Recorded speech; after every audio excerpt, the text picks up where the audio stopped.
Good morning, dog lover. Hello and welcome to my live broadcast. My name is Saro. I'm a dog trainer, also coach dog owners.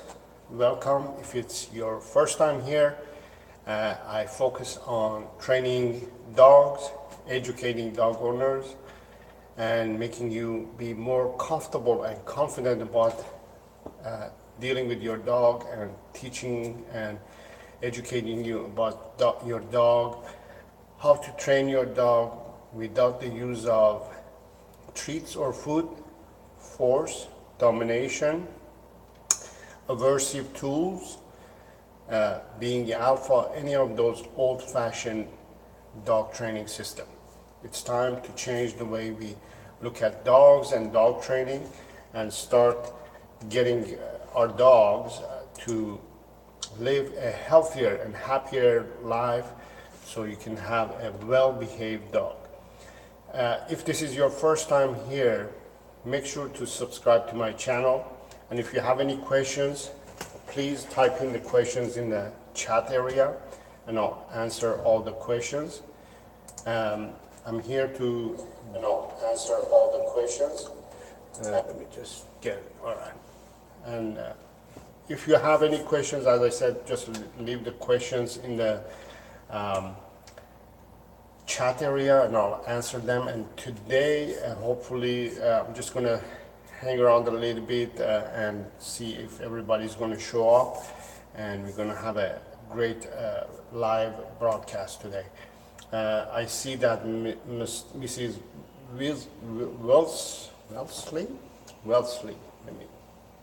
Wellesley is here, and Miss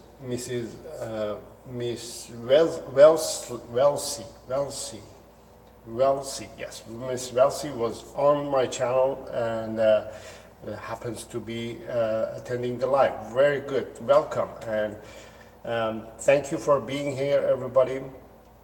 Today is a very exciting day because I have some updates that I wanted to share with you. One of them is that in the next few weeks I have created a kind of a video series that I'm going to be talking about how you can train your dog and teach your dog the basic obedience using play and praise reward system. I'm gonna have about 3 or 4 videos. This is very exciting because I'm getting a little bit in depth about this idea of training our dogs. You know, for centuries we have been doing it kind of in an old-fashioned way of using treats and food, bribing dogs, using force or domination. Like for instance, even some people are not very happy about Caesar Milan, for instance, because they think that he uses old-fashioned of domination and forcing the dog to do things. I understand the confusion and the stress that dog owners go through, so I'm gonna be exposing and explaining a little bit more about this topic itself. How do we train dogs without using this type of old-fashioned style of dog training, and we get our dogs to behave properly. So understanding, one of the first thing that we have to understand is dogs in general, they have been bred and designed naturally in a way to please us humans. They've been bred and designed by humans for humans, so the humans can have a better life. So we bred dogs to help us. So dogs naturally and automatically are willing to please us, and they will do anything for us for free. The confusion and the stress begins when we start adding things to it. We start bribing our dogs, we start confusing our dogs by forcing them to do things that it is kind of natural for them to do, but then we force them to do it, or we confuse them. So in a way, we need to figure out a better way of communicating to our dogs. One of them is using play and praise, which in my video series I'm going to go ahead and explain it to you, and it's very exciting, and I'm very excited to share this information with you. So Miss Wellesley is asking, do you recommend a mix of dry food and homemade food? So homemade food, there are a few things that you need to understand. That homemade food is way much better than dry food.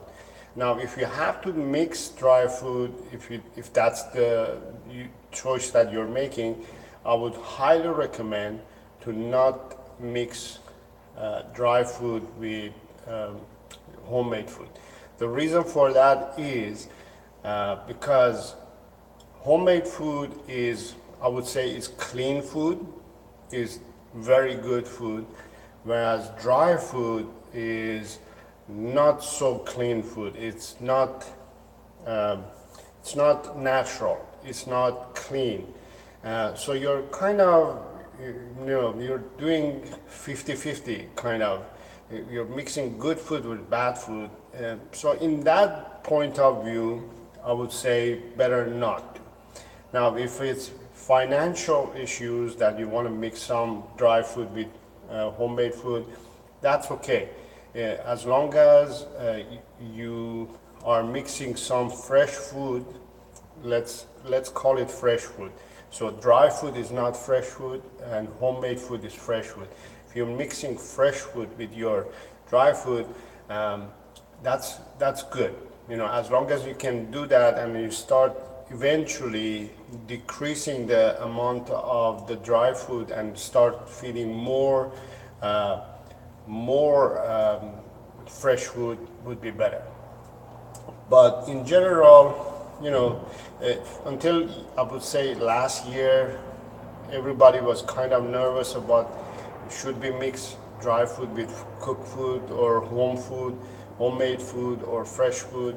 Is there a danger? And everybody was in this panic mode that, because dry food digests slower than fresh food, it causes health issues in dogs. But we figured out eventually that it doesn't.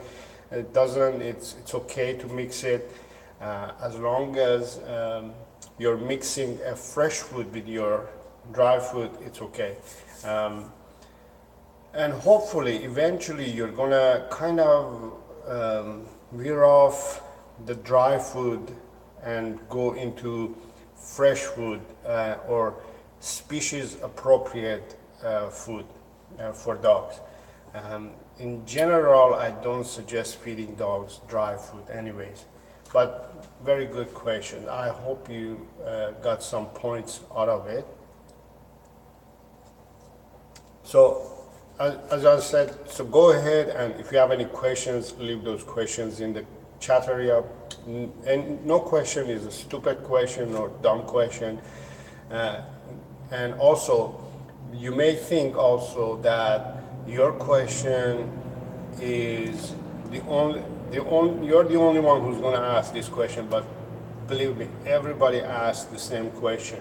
So go ahead and feel free to ask any question. So I have a 6-month-old Shih Tzu mix, and I want to keep his teeth clean. Is there anything to help that instead of factory made? Wow, this is a good question too. Actually, on Monday, this coming Monday, I'm posting a video that I talk about cleaning teeth. So very good question. Teeth cleaning, I highly suggest to give raw bone. That's the best teeth cleaner.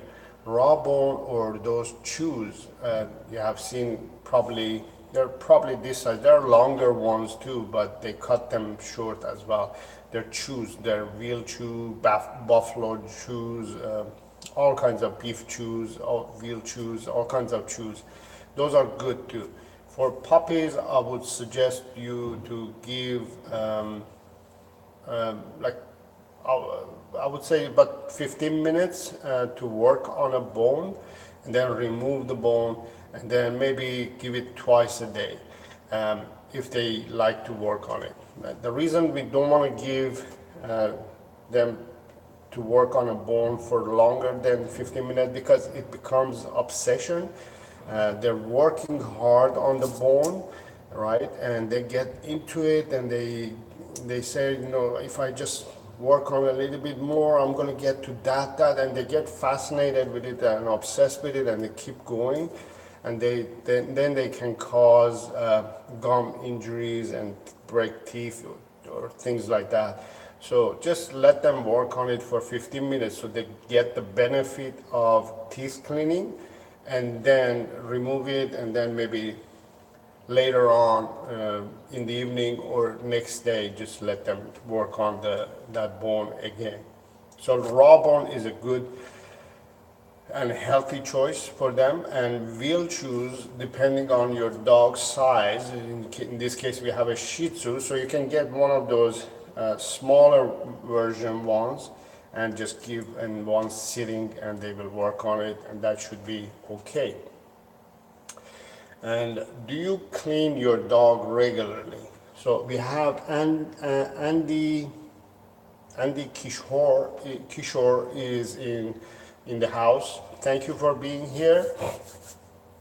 Do you clean dogs regularly? So are we talking about teeth cleaning or washing the dog?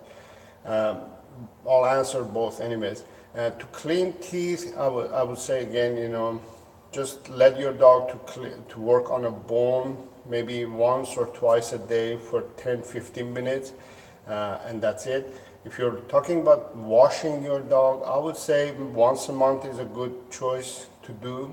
If your dog gets really dirty and dusty and muddy and smelly, once a month is okay. And if you're going to wash your dog once a month, I would suggest to dilute the shampoo the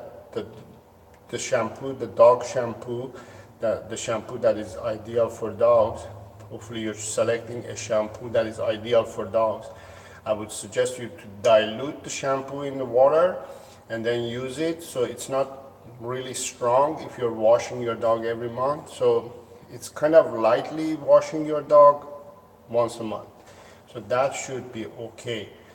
And as long as you are not using the blow dryer all the time, that's okay too. You don't want to do too much to dry your dog's skin. So I would highly suggest also to use towels to dry your dog. And Kodo is in the house. Thank you for being here. And Kodo is asking, how can I keep my beagle from removing toilet paper rolls and chewing it up? Oh, all right, so it must be a puppy. Kodo, can you tell me, let me know if it's a puppy or not? If it's a puppy, well, that's a play, that's a game. Even if it's not, it's okay. Usually if a dog is doing something like that, is looking for an entertainment, right? 3-year-old, so Kodo's beagle is a 3-year-old. So if a 3-year-old beagle, that's the actually really cool subject. You know, that's the beauty of beagles. So this is my beagle, Jonah. He passed away last year, and this is Harvey, the one that I have now. He's 8 years old. And one of the beauties of beagles is that they are always playful. And you know, we have a 3-year-old beagle who's still playing with toilet paper and chewing it off. And they are always puppies. They feel like, you know, they're always in puppy mode, and that's cool. You know, I love that about beagles. So if you see that your beagle is working on toilet papers and things like that, there are a few things that you should do and few things that you should start doing and few things that you should stop doing. So Tough Tundra is here and in the house, and saying hi, Tough Tundra, nice to see you, 595. I'm sorry that your beagle passed away last year. Yes, thank you. He was 16 and he was just love of my life, and it's too much. I'm still grieving. I'm never gonna forget about him. That's why I'll always have him in my videos, because he impacted my life tremendously. So let me answer Kodo's question. So there are a few things that you can do. So one of them is that to understand that your dog, your beagle, is bored, is looking for entertainment, and the toilet paper is great toilet entertainment. So you have to provide another form of entertainment. And number two, I would suggest you to maybe take your dog for a longer walk. If you're giving now, for example, half an hour walk, add 10 more minutes to it. And then play with your beagle. If possible, send your beagle to a daycare once or twice a week until they are about 5 or 6 years old. That's when kind of they slow down. Until then, if you can invest in doggy daycare, or taking your dog to the park and letting your beagle to play with other dogs. Get more mental and physical stimulation, so it doesn't have the energy to play at home much. So that's what it is. Basically, when a dog does something like that, like playing with the toilet paper and things like that, that's a sign that they're not getting enough mental and physical stimulation. So what you want to do is think about it and come up with other ways of providing more mental and physical stimulation. Additional 10 to 15 minute additional walk time, 5 to 10 minutes extra play with your beagle at home. Maybe do some 15 minutes of obedience training with your puppy. If you want to do obedience training with your dog, I have some videos in my channel. If you go to my channel and on the playlist, if you click on obedience, let me just get the, if you go to my channel and on the playlist, if you click on obedience training using play and praise, you can get all those information about how to train your dog. So you can do 15 minutes, 20 minutes of obedience training with your dog, and not only it's going to mentally and physically stimulate your dog, it's going to also train your dog. So that's, you get benefits, double benefits. So understand that in general, when we have a dog who's kind of doing things that they're not supposed to, that's a sign that they're bored, that they're physically and mentally not stimulated. Even a 3-year-old beagle needs stimulation. I hope that makes sense. And let me see, Tough Tundra is saying, one of my dogs that passed, he made a long trail of toilet papers. Yes, it's kind of funny, but also on the other side, you have to understand that when dog is doing things like that, it looks funny from our point of view, but from dog's point of view, it is signal that they're saying, hey, I need more activities, more stimulation, more physical and mental stimulation. Give me something else. So it's a conversation that they're having with you. They're not doing it to piss you off. They're not making your life miserable on purpose. They're just having conversation with you. Miss Wellesley is saying, why does my dog rip up the pee pads? Well, again, it's another sign. Again, they can't have a conversation with you. They can't say to you, you know what, can we have a little chat here? Can we, I gotta talk to you. You know what? I'm not getting enough mental and physical stimulation. Can you, blah, blah, blah. Can you? They can't do this, right? So they do things to give you a signal, to give you a sign. So it's your kind of duty to listen and pay attention and do what they're asking you to do in a way. They're not demanding you, and they're just telling you, they're just suggesting you. So the reason the pee pads are is ripping it is either could be that is mentally again it's not being stimulated enough, so it's getting frustrated, so it's directing the frustration on the pee pads. Could be a sign that they're telling you that it's time for me to go for longer walk and I don't need to do I don't need to use the pee pad. Some dogs, they don't like to do their business in the house. They actually love to do it outside.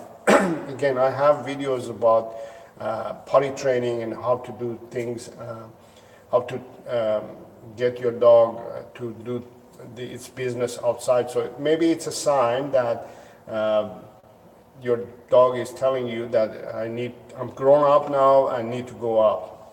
I need to do my business outside. How old is your puppy, by the way? Let me see if you mentioned that.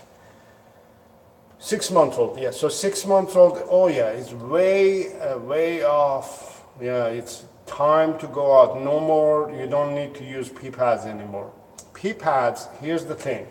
Pee pads, I highly don't recommend them to be used.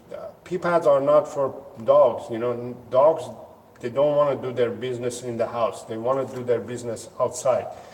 So pee pads are not natural. If you're going to use pee pads, it's for very, very, very young dogs, for like, 10 days old, 2 weeks old puppies, that age, just because, they can still see and they can sense the world.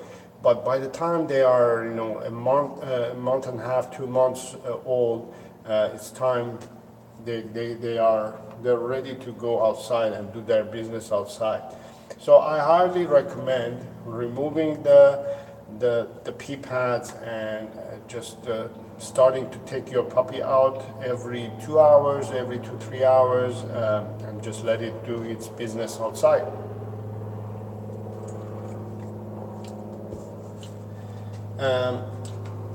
Tough Thunder of 595 is saying, I had a pug that died 16. Wow. Yeah, Jonah was 16 as well when he passed away. And for a pug to be 16, that's good. It's pretty good. I'm so sorry to hear that. Kodo says, I play with him twice a day.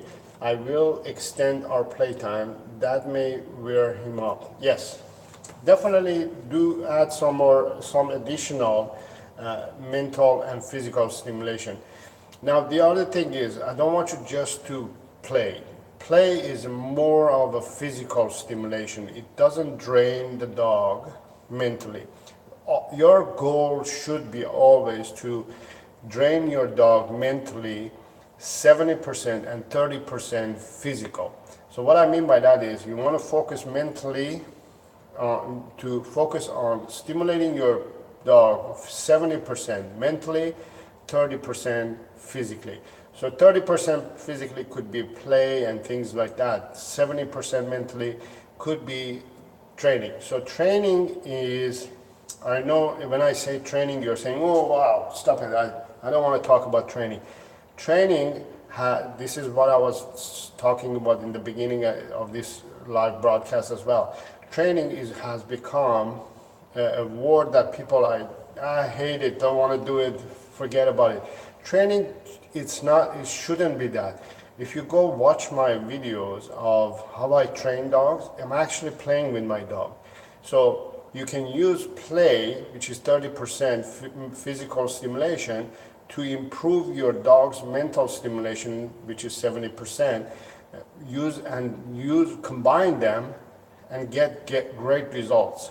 Not only you're playing with your dog and mentally, physically stimulating it, you're training your dog, you're getting your dog stimulated mentally as well. Training is so much fun, it's so much easy, and so much easier if it's done properly.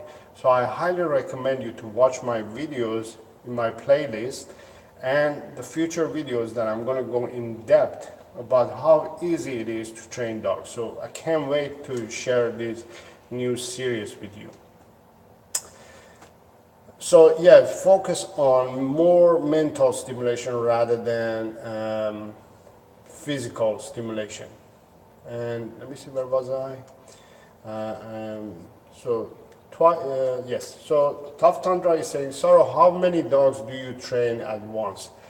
I always train one dog at a time because I want to focus at one dog at a time. It's not fair when you have 2 or 3 dogs and you want to train them all. The reason for that is, especially for those families who have 2 or 3 dogs or more, it's not fair to train them all at once. I'll explain what I mean.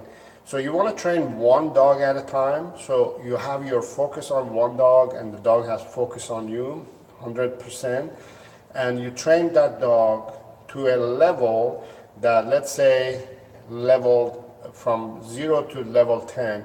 So this dog A is level 3, right? So I'll go and work on my other dog and I'll bring that dog to level 3, and then I'll work on third dog, I'll bring that dog to level 3, and now I can put these 3 dogs who are on the same level and train them at the same time. If that's the way you're going to do it, yes. But if you're just starting to train your dogs, I would highly suggest you to train one dog at a time. It's not fair for the dogs to be in different levels, because what happens when they are in different levels, the communication is different. You're telling your one dog to sit, and that dog knows how to sit. It sits. The other dog, for instance, says, "Oh, I know it, but I'm not sure. What is that?" And then the third one says, "I have no clue what you just said." So it's not fair to put them in the same level and same class, same environment. So train one dog at a time. So I always train one dog at a time, and then when I have dogs that are on the same level, then I train them at the same time. I hope that makes sense.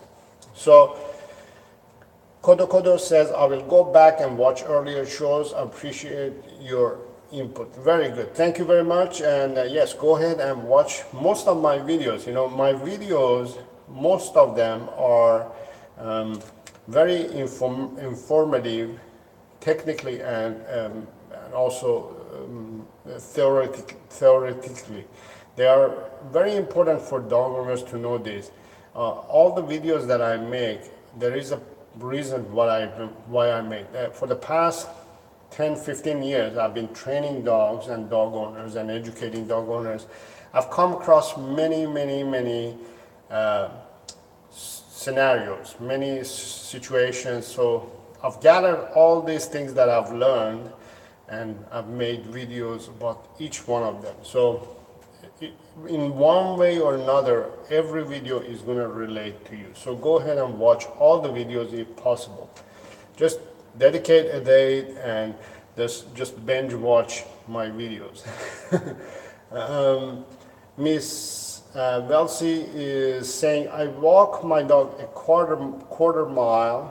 He never does his business outside. Do you think you have the reason for that? And I will start taking him out more often. All right, so the reason for that, again, I think the reason this happens most of the time is probably you're walking your dog at the wrong time. So what I would suggest is switch the times around. So for example, if you're always taking your puppy for a walk at 4 o'clock, maybe take it at 3 o'clock or 5 o'clock. Switch the time. Maybe that's not the time that they feel that they have to go. And sometimes also you want to take them for a walk after they have been fed. that will also get them going. Most of the dogs also tend to want to go after a car ride.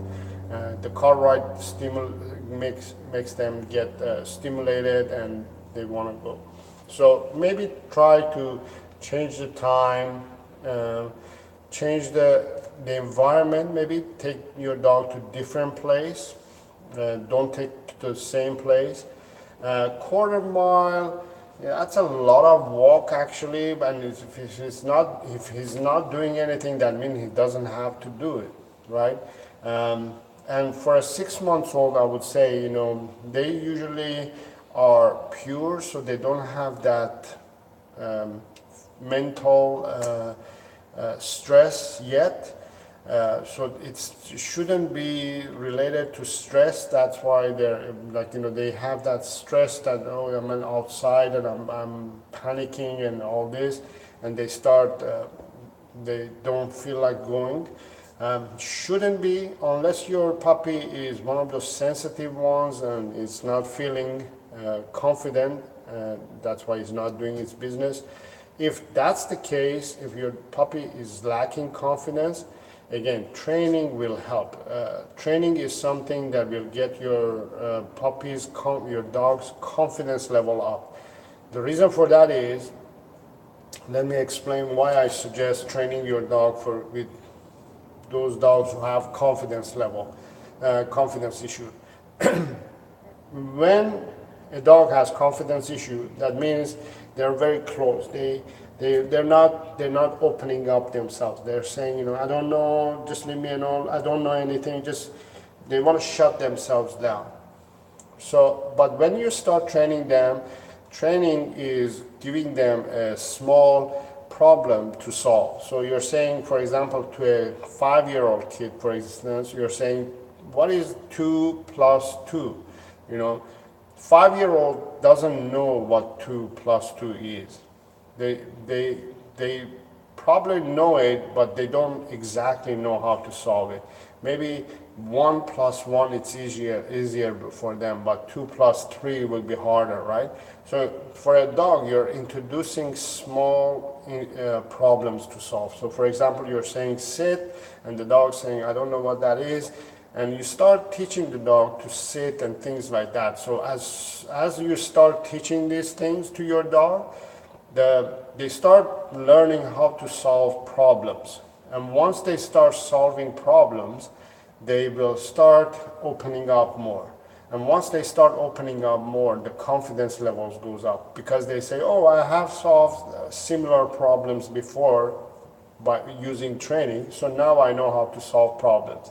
So the confidence level goes up, they start improving their life. So that's very important to understand how important dog training is. Dog training is not just to teach the dog to sit, stay and all that. It helps the quality of their lives also to be improved.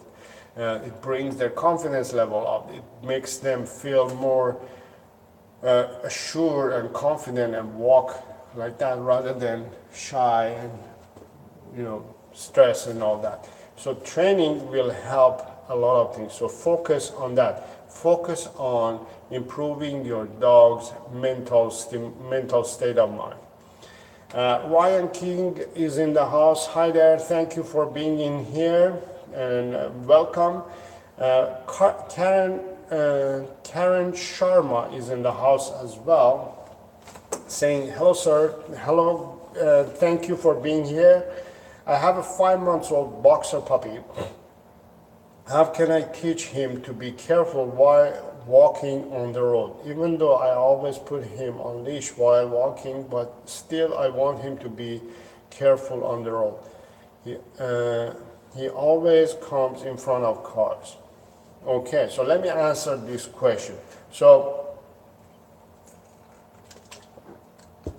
5-month-old still doesn't know the rules and the ideas of living in human society. It's a very good question, and I'd like to answer it a little bit more in depth. Dogs, just because we have them, it doesn't mean that they are automatically they know how to live with us. They don't know exactly how they're supposed to live with humans in a human society, especially in urban settings. So you have to kind of teach them how to live in this society, in this environment. So one of them is walking them, and the one of the things that I would suggest you to do, Karen, is focus on improving the walk. So here's what I want you to do. I want you to improve the walk, but also I want you to improve the obedience. When you improve the walk, the obedience improves, and once you start working on obedience, the walking also is going to improve. So they are feeding off each other. They are connected. So lucky for you, I have both concepts covered in my YouTube channel. So if you go to my channel and I'm going to try to link the videos that I want you to watch. So here it is. So this is the link that I want you to watch to improve your dog's walk, okay? So this will give you, so the link is in the chat line right now. That will improve the walk. Now I want you also to watch and go ahead and start watching these videos as well and start training your dog the basic obedience as well. So here's the link for the basic obedience. So improve both of them, the walk and the obedience. And Miss Wellesley, you can also watch the second link that I just placed in the chat line and watch those and start training your dog as well. So improving the walk itself, to be careful with cars and things like that, is something that they will learn eventually, but it takes time. Automatically, not now, most dog owners, they expect their dogs to learn that cars mean danger, but in general, dogs, they don't understand these things. They don't figure things a lot. They don't understand car equals danger. It's not something that they are designed to learn and to know it. It's just for them, it's nothing. They don't know the consequences. So it's our job to control them and teach them how to behave around things like that. So for instance, with Harvey, for the first year, for the first 6 months, I didn't off-leash him. I trained him using the videos that I just showed you. I posted on the chat line. I trained him. I trained and I kept him on leash, and I walked him on leash and improved the walk to the point that now I have the control over my dog. So what that means is if I off leash him, he doesn't run. He stays around me. He stays by me. So that way I can control him. He knows that if I stay with my human, that's the safest and most comfortable spot that I can be. So I could be on the street and he will walk by me. He won't run here and there. So that's what you want to do. You want to teach your dog and train your dog to the point that you have 100% control over your dog. So your dog also has that connection with you. So it doesn't want to leave you. It doesn't want to leave your spot and go somewhere else. So that way you will have a complete control over your dog. And also Karen is saying, how much miles or kilometer of walk I should give to my boxer puppy in a day. Morning walks are always quiet, long, about 2 kilometers, but night walks are short.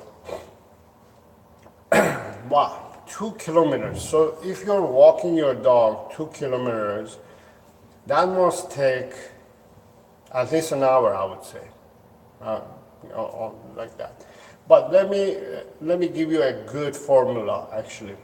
So if you have a boxer puppy, you're saying boxer puppy, so how old is your puppy? Karen, can you let me know how old is your puppy? By the way, I'm going to get to all the questions, don't worry. I'm here as long as it takes. I'll answer all your questions. So, in general, if you have a dog or a puppy, especially if you have a puppy, you don't want to over-exercise it at all. So, Karen says it's 5 months old. You don't want to over-exercise a puppy.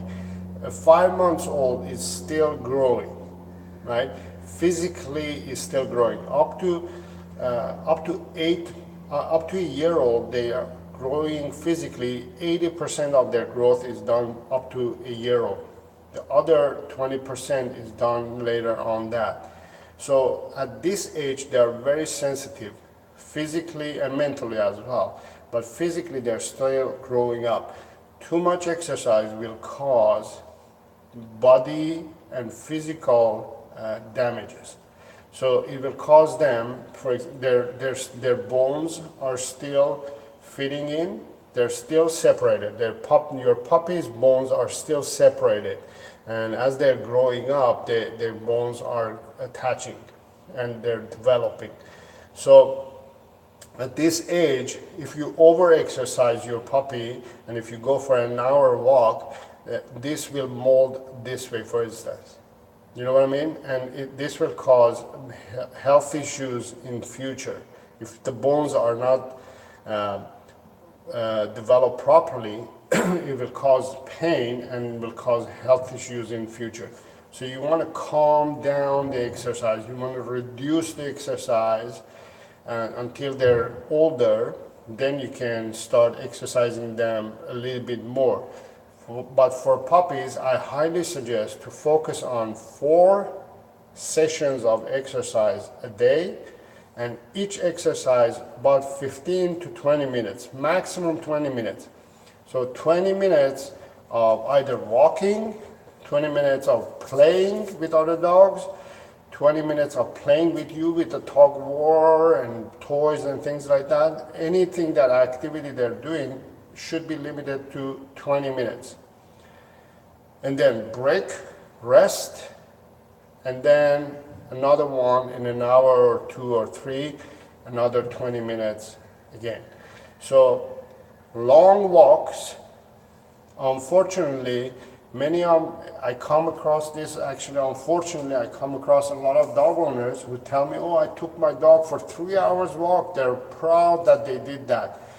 But even an adult is not supposed to go for that much walk. That much exercise is just not healthy. For humans, even exercising more than an hour is not a good idea. But because humans exercise, they think that they should exercise their dogs as well.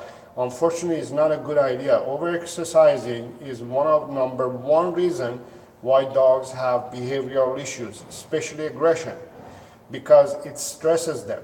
It causes them to develop the stress because they can't learn to calm down. You're always pushing them to go, go, go, go, go. Today we're going to have to do 2 kilometers. In 3 weeks they're going to get nice and fit, and they're going to need 3 kilometers. And then in a few weeks, a month, they need 5 kilometers to be tired.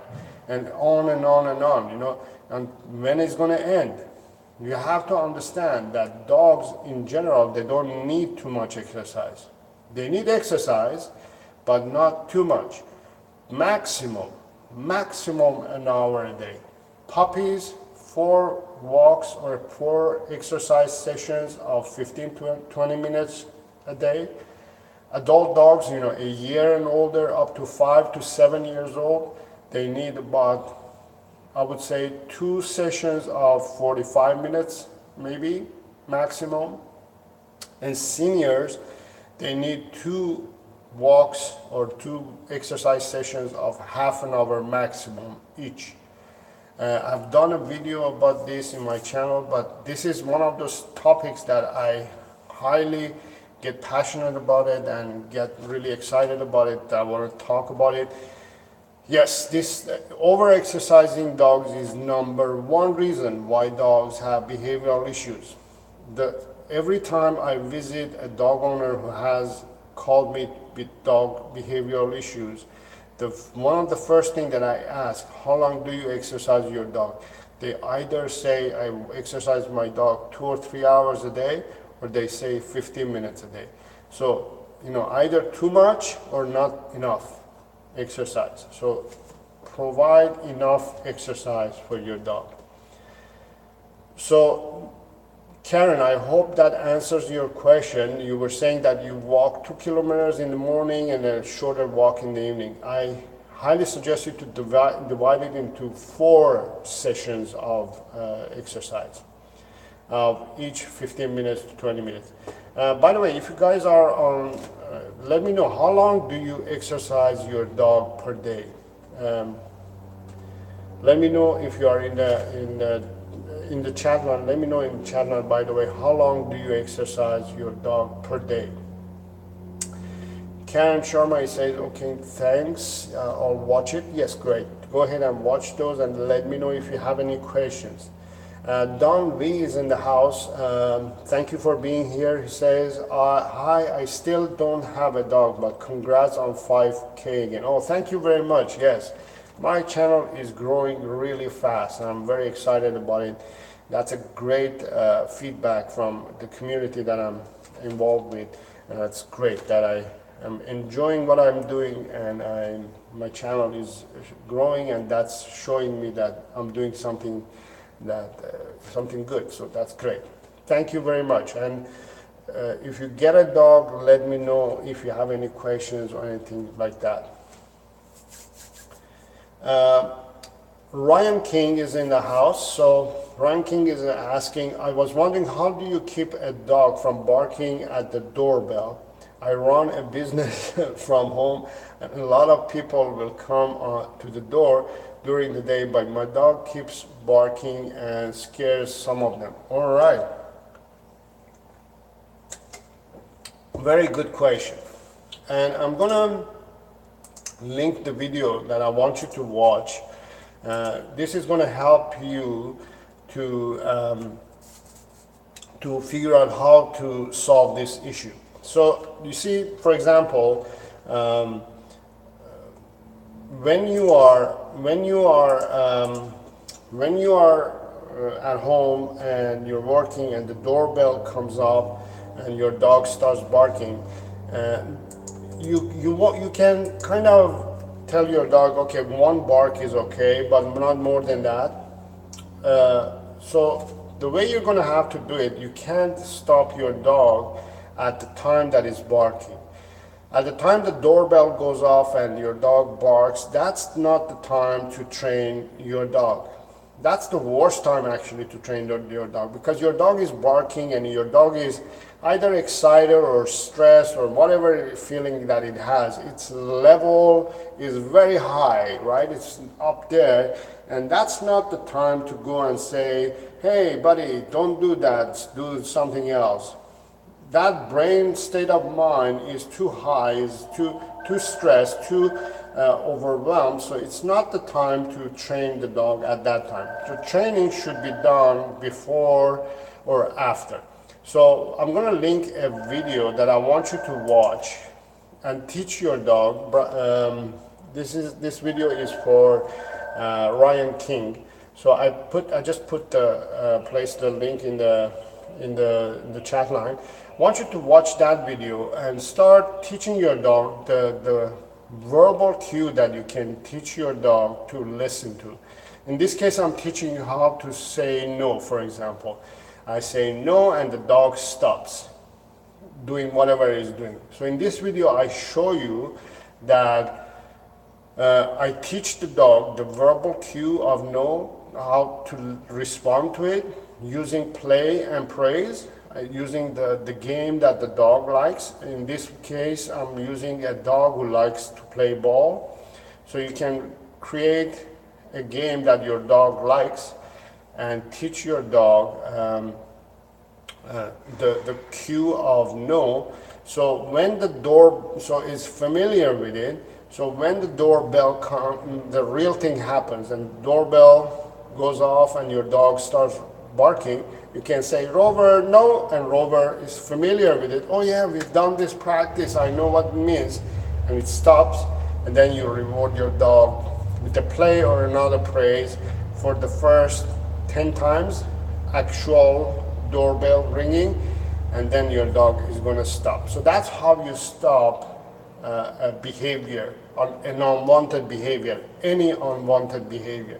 It's not science, it's not very complicated, it's very simple. You can use the video that I just posted on Chatline, you can use the technique that I use in the video and implement it in any unwanted behavior that you want. It's very simple, very simple.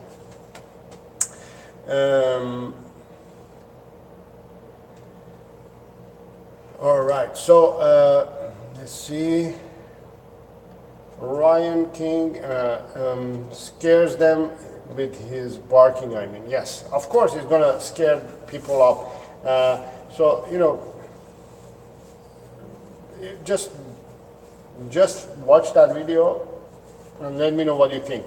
And it's 5, and Karen Sharma is saying 5 months old, and OC Zombies in the house as well. Thank you for being here, welcome. 5 months old, 1 hour total broken up into 30-minute workout. Very good. Yeah, that's good. You know, for a 5 months old, 30 minutes walks, each one, it's okay. It's okay. I would go a little bit less than 30 minutes. The reason I'm saying that is because, you see, for example, when people say, how long would you suggest to train a dog? I would say 50 minutes a day. Why is it 50 minutes? 5 minutes is too short, 10 minutes is not enough, 15 minutes is perfect, 20 minutes is too long. So now, when it comes to walking, 20 minutes for a puppy is more than enough. 25 is too much. 15 could be not enough. 10 minutes is too short. 5 is just nothing. So 20 minutes I would say is good amount of exercise. 30 minutes, it's kind of like too much, but it's up to you. You know, I would suggest to go a little bit shorter than that. It's just for example, for a 5 months old, if they're still physically growing, right? They're still developing. When they do something, for example, here's the visual. So I'm a 5 months old puppy and I'm developing, right? And my bones are still developing, right? The bones are supposed to be developing like this naturally, but because they're puppies, they're still separated. And if I go for a walk and I do this for 30 minutes, the body is going to get used to the idea that that's how it's supposed to be. The body is going to get neutralized to this movement, and it's going to kind of settle there. For if it's repeated for more than 20 minutes, 30 minutes, it's going to get used to it. So you want to not let the body get used to the routine of being 30 minutes. You want it to be short, sweet, and then rest. Short, sweet exercise, rest. So the body doesn't get used to that routine. I hope I make sense. Let me know if it makes sense. Karen Sharma is saying, thanks sir, I'll keep in mind and I won't go for long walks. Great, thank you. Don Wee is saying sure as well. Ryan King is saying, thank you, I'll watch it. Great, that you have a whole video about it. Yes, I have a lot of videos about everything that you have in mind. If there are anything, there is a topic or there's a subject, just search, go to my homepage, YouTube homepage, there's a search button on top. You can search any topic that you have a question about. I have a video about. And if you don't find a video about it, please please let me know. I will make a video about it. Just email me or comment in one of my videos. Let me know that there is no video about this. Make a video about it, and I'll make a video about it. Luna 956 is in the house. Thank you for being here. Welcome. Hi, Saro. I wanted to thank you again for the advice you gave me a couple of months ago for my reactive Saloki lurcher. She's slowly improving and we are connecting better. Wow, that is amazing. Thank you very much. That it means a lot to me. I would love can you remind me the situation one more time? Let me know what it was and how is it going. That is great news. Time will heal everything, but doing the right thing as well, it will improve a lot of things.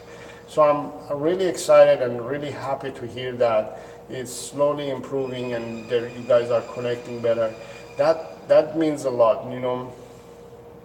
One of the goals of my channel is to help you basically to connect with your dog better.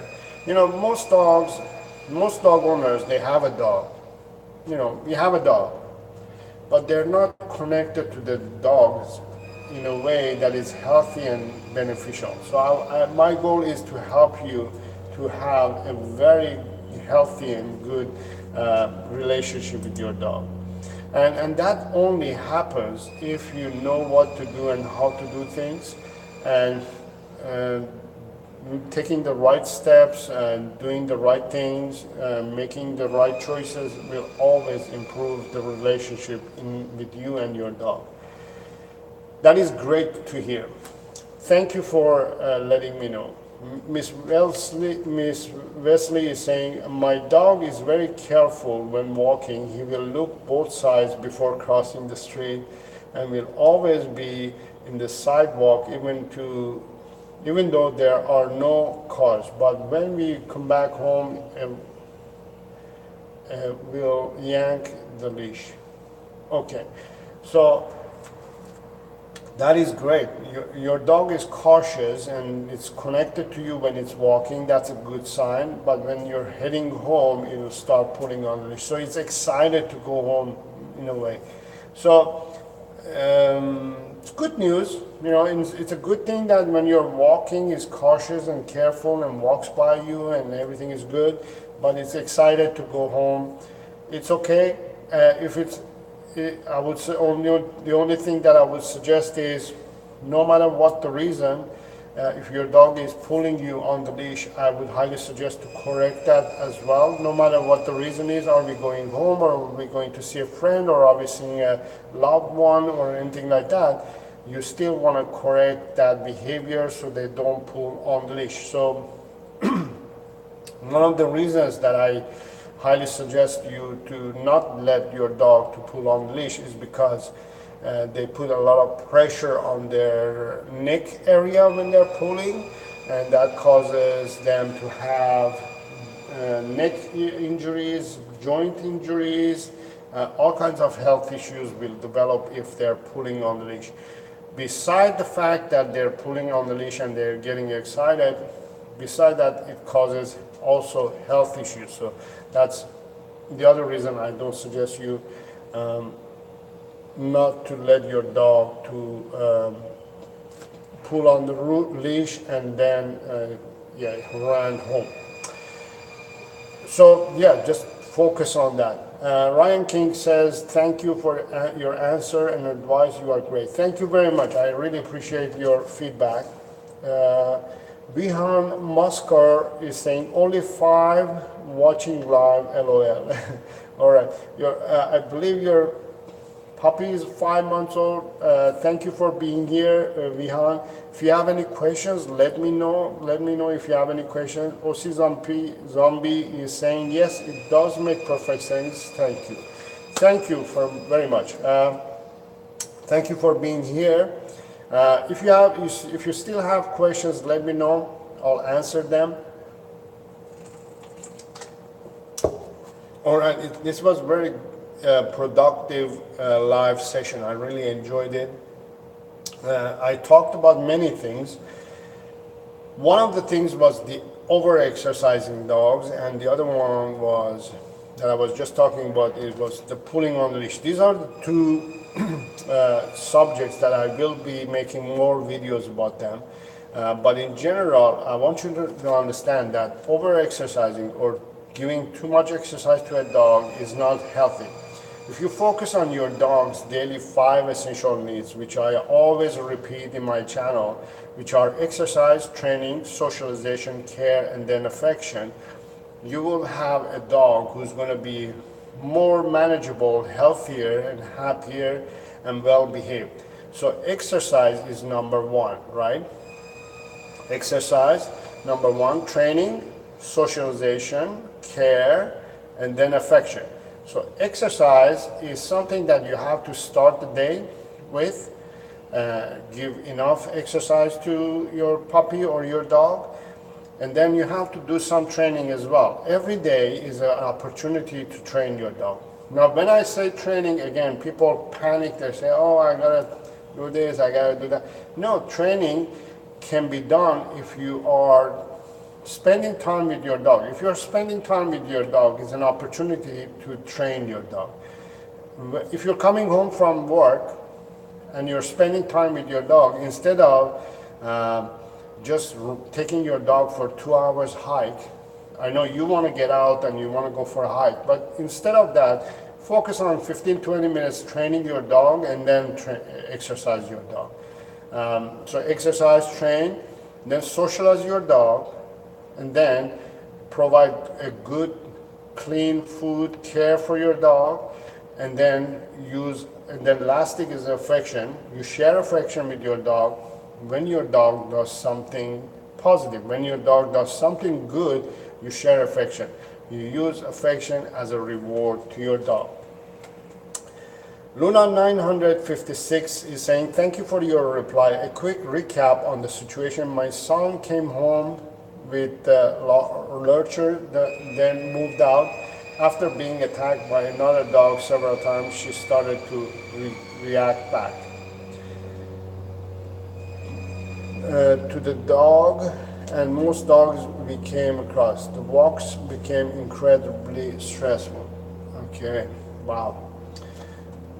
That is amazing. I understand. I remember this now. Yes. Meanwhile, I'm just going to read Miss Wellesley's question. My dog was so shy but loved everything and everybody. Now he barks at a moving ball and anybody at the house that he does not know. Why is that? So the reason dog, in this case, is barking, this is a very good question. Let me answer it a little bit in detail. So based on what you're saying, your dog is shy, but loves everything and everybody. He barks at moving ball and anybody in the house that he doesn't know. So a dog who's shy but loves people and everything, but is barking. So here's what happened. This dog is kind of confused. So you have to clarify things for it. So the way you do it is, I don't want you to take it the wrong way. Your dog is focusing on things that it's not necessary. The reason for that is, what I mean by that is, your dog is doing things and making decisions on its own. Again, I don't want you to take it the wrong way. This is a signal that your dog needs your help. So you have to help your dog to start focusing on you. So I want you to understand that your dog needs you to help it to focus on you, and you have to give cues to your dog. So your job now should be to help your dog to start focusing on you. And your dog has to learn to focus on you. So the way you do this is you start controlling your dog. You put your dog on leash as much as possible, 24/7. if possible, indoors, outdoors.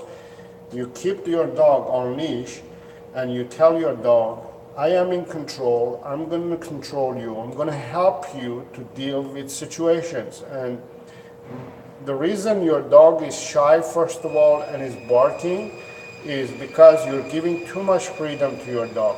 When you give too much freedom to a dog, the dog does things on its own. And when they do things on their own, most of the time they make the wrong choices. In this case, your dog barks. And from our point of view, it's a bad behavior. But your dog is doing what you actually trained it to do, led it to do. Your dog is giving you a signal and sign, is saying, I need help. Can you help me? Anybody helping me? Anybody here helping me? They're yelling, right? In a way, they're yelling and screaming help, right? But nobody's helping. So your job is to help your dog. So what you do is you put your dog on a leash 24/7 if you can, and control your dog. Don't let your dog to chase things. Don't let your dog to react. So if your dog reacts to something, for example, if a stranger is running around or a ball is barking, again, I want you to watch this video and teach your dog how to respond to your verbal cue. I just put the link in the chat line. I want you to watch that video and teach your dog how to respond to your verbal cue. So when your dog is on your leash and is misbehaving, you can say, Rover, no, and Rover is going to stop. Oh, I know that. Okay, I'm going to stop. And that will help your dog to start focusing on you. And when a dog starts focusing on you rather than everything else, they start making better choices. So once they start making better choices, then their aggression or whatever behavior they had or fear or whatever it is, it will reduce. Hopefully that makes sense. And watch it and let me know what you think and put it into action. Don't just watch it. Learn it, practice it with your dog for a week or two and implement it. And please give me a feedback and let me know what you think, how things are going. So let me go back to Luna 956. A quick recap on the situation. My son came home with the lurcher, then they moved out. After being attacked by another dog several times, she started to react back to the dog and most dogs we came across. The walks became incredibly stressful. You advised me to go back to start with training to try and bond with her. We met a beagle puppy a few weeks back. It was off leash and came running over. My heart was pounding. But instead of going crazy, she looked right at me, sat down and waited patiently, then bowed to invite the pup to play. Oh my God, that is amazing. That is amazing story. That is exactly what I meant, and that's exactly what I mean right now that I'm talking about the Miss Wellesley's story, your dog situation. And Luna 956, thank you for sharing that. That's exactly what I meant, and that's exactly what I mean by training dogs. Dogs want to get cues from us. They're dying to get cues from us. They love that. And as I said in the beginning of the video, I'm posting a video series that I'm going to talk about how easy it is to train dogs and how you can basically improve your dog's life by you taking over and not being selfish, not feeling bad that you're telling your dog what to do. Your dog wants you to tell it what to do. It's your duty, it's your contract that you sign with your dog. You have agreed to give cues to your dog. And if you give cues to your dog has no choice but follow those cues. They want to please you. They want to do what it makes you happy. And if you give them that opportunity to learn how to take cues, and then you give cues, your dog is going to do exactly that. And they will enjoy life. That's the beauty. Instead of attacking other dogs, being stressed, in this case, your dog went and played. That is an awesome story, an awesome feedback. Thank you very much for sharing that. And that makes me feel really good and excited, and it just melts my heart. And imagine if you do this for another month, if you practice and work with your dog for another month or so, imagine how much better it's going to get. Thank you very much. And Luna 956 saying, I was amazed too, Saro. I felt like I was walking on air. I believe it raised her confidence too. I do still have to use treats at times. That's okay. As long as you can, it's amazing. As long as you can fade it out, it's fine. Use your praise. Use your verbal and emotional praise to your dog. You will see it'll change everything. Plus the clicker, but use a ball too. All right, you're using everything in your toolbox, which is okay. You don't really need to use those. I guarantee you, your dog is willing to please you. He wants to connect with you. The tools, the ball and the clicker and the treat are secondary, third, and fourth. You are the best tool that your dog has. Your dog is, you're the best reinforcement your dog has. I go out loaded. Yes, I know examples. I've seen many dog owners, they do that. They come out with their dogs walking with all kinds of gadgets and tools. But you are the best tool to your dog. Remember that, okay? And thank you for sharing. OC Zombies is saying, my puppy follows the leave it and calm command very well indoor, but outdoors almost never. Even having treats with me does not work outside. How can I work on this? Oh, that is a great question. That is a great question.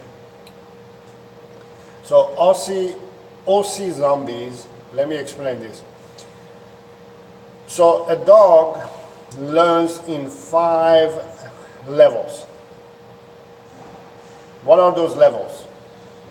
Home, backyard, front yard, street, the park. One more time. Backyard, living room, backyard, front yard, street, the park. Okay? So these are the levels that will help your dog to learn. So your dog responds to your commands indoors, right? So as soon as we go outdoors, which is these are the outdoor levels, backyard, front yard, street, the park, the situation changes. That means there's more distractions in this area. So so if you see that you're not getting results here, which is the park, you go and practice it in the backyard. If you have a backyard, practice it in the backyard. If you don't have a backyard and you're living in a apartment or condo and things like that, practice it in the hallway. The hallways, usually buildings have these long hallways. It's a perfect environment actually to train dogs, because you can kind of put them on a long leash and practice it in the hallway. You can do the same thing in the backyard as well. So there is a little bit more distraction than indoors. So backyard or hallway is the area. You start practicing it there. So you practice the same commands and same things that you have practiced in the house, you practice it in the backyard or hallway. See how it goes. See if that will improve the commands and everything in the front backyard or in the hallway. If you see you're not getting results, still here you're not getting results, go back and practice more in the house. That means needs more time and more investment in this area. Maybe you need to invest 5 months in here. So after 5 months, go and practice it in the backyard or hallway. After 5 months, you practice it here, you see, okay, it's not working, 1 more month. Let's practice 1 more month in the living room. You practice 1 more month, you go and you see that, okay, now it's working out. In the backyard, in the hallway, it's working out. Everything is working out, is listening to you, and commands are going well. Now you go to front yard or in front of your building. You go and practice those there. And if you see that is not going well, you're not getting results at all, the dog is distracted with everything, go back and practice in the hallway or in the backyard again for another month. And you take these steps, you take steps like that slowly until you get to the park. So from your living room to the park, it may take 6 months, it may take a year. I'm looking for a video that I have done actually about this topic, and I'm going to try to share it in a chat line again. So it may take some time. It may take a year. Here we go. It may take a year actually to get to that level that your dog is going to respond to the command that you're giving in the park. So the video that I want you to watch is in the chat line as well, so you can watch that as well. So from the living room to the park, it may take a year. So now, here's the other thing. When you get to the dog park, let's say after a year, you got to the dog park and you're practicing the same things in the dog park, but your dog is not responding. That's because you went too fast when you got to the park. When you get to park, you have to break it down to 3 levels. Level 1, 2, 3. Level 1 is a park that there's nobody. It's only you and your dog. You practice those commands and everything at that environment for a few weeks. Level 2 is a park that there's maybe a few dogs and people and joggers passing by here and there. You select that park and you go to that park. Level 3 is a dog park. That's where there are lots of dogs and lots of things going on, so you practice those commands in the dog park, level 3 of the dog park. So if you break it down into levels, it will be more effective to get results from your dog and actually teach your dog. Hopefully that made sense, and definitely watch the video that I just shared in the chat line as well, and that will help you too. OC zombies, that was a great question. I loved it.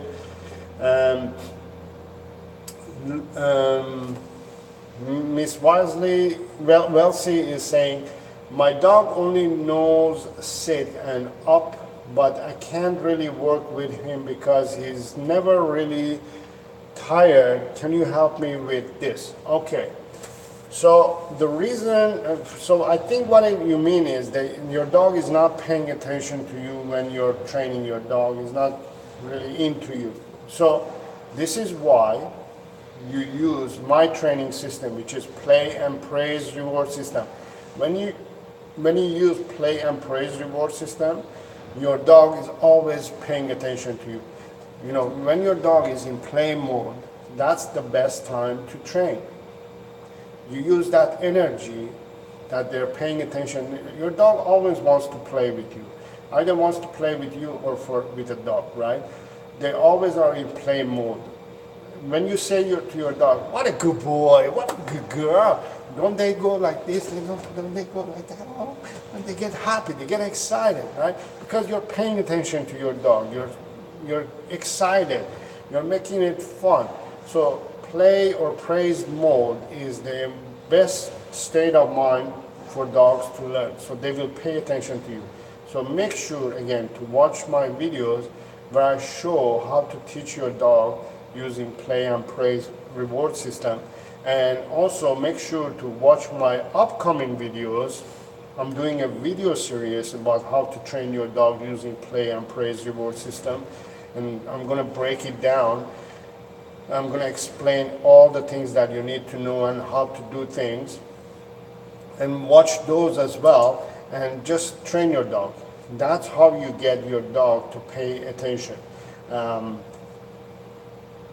And he will be jumping all over the place. So here, let me give you another cue, another tip. So what I want you to do is take your dog for, I would say, was a 5 months old, right? Your Miss Wellesley was 5 months old, I guess. I remember it was 5 months old. So for 5 months old, you're going to take your puppy for 20 minutes walk, or let your puppy play with another puppy for 20 minutes, or you play with your puppy for 20 minutes. Once you're done with 20 minutes and the energy level is low, then you train your dog. So if you know me, and if you don't know me, my system works if you follow a dog's 5 essential needs, which is exercise, training, socialization, care, and then affection. So what I mean by that is exercise your dog and then train your dog. Don't train your dog and then exercise your dog. You could train and exercise your dog at the same time, but it's good to start with exercise and then train your dog, then socialization, then care, and then affection. So what I mean by that is you wake up in the morning, for example, instead of sharing affection, you take your dog for a walk, you take your dog for an exercise.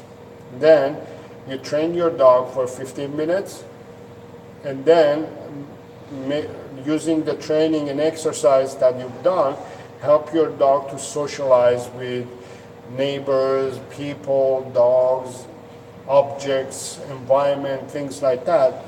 Come home, have breakfast. Now you've done all these, then you can share affection with your dog. You can say, what a good boy, what a good girl, what a nice, I'm going to pet you and all that. But most people, what they do is they get up in the morning and they say, what a good boy, what a cutie, oh my goodness, you're so cute. They start the day with affection rather than exercise. When you do that mistake, when you make that mistakes, the your dog's behavior changes towards negative, because the day starts with affection rather than exercise. Affection is the last thing that the dog needs at that moment. At that moment, they need exercise, training, socialization. And once they're done, they want their breakfast, and then they want affection. I mean, not that they want affection. They will benefit from affection, right? So once you give affection, and your dog is done, you repeat this for lunch.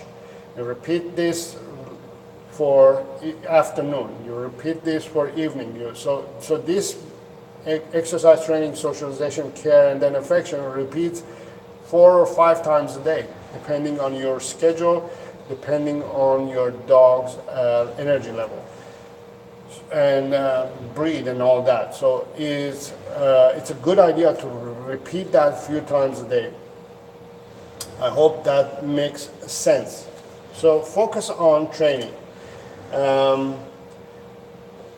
Chrono Bruce, I hope I'm pronouncing it right. I'm so sorry if I'm not. Been watching your training videos. Welcome. Thank you for being here and watching my videos. Should I start leash training my Beagle puppy at 8 weeks? And could I unleash him when I'm not at home? Very good question. 8 weeks old, puppy, you definitely want to start leash training your puppy. With puppies, I would suggest to put harness on, and one of those harnesses that either you click the leash on the back or one from the chest, the ones on the chest.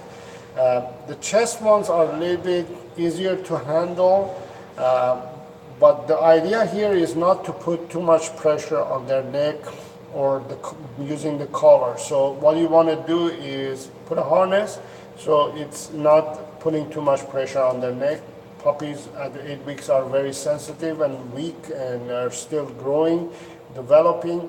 So you don't want to put too much pressure on the neck and joints and all that. So harness would be a great tool, and you want to start leash training your puppy as well.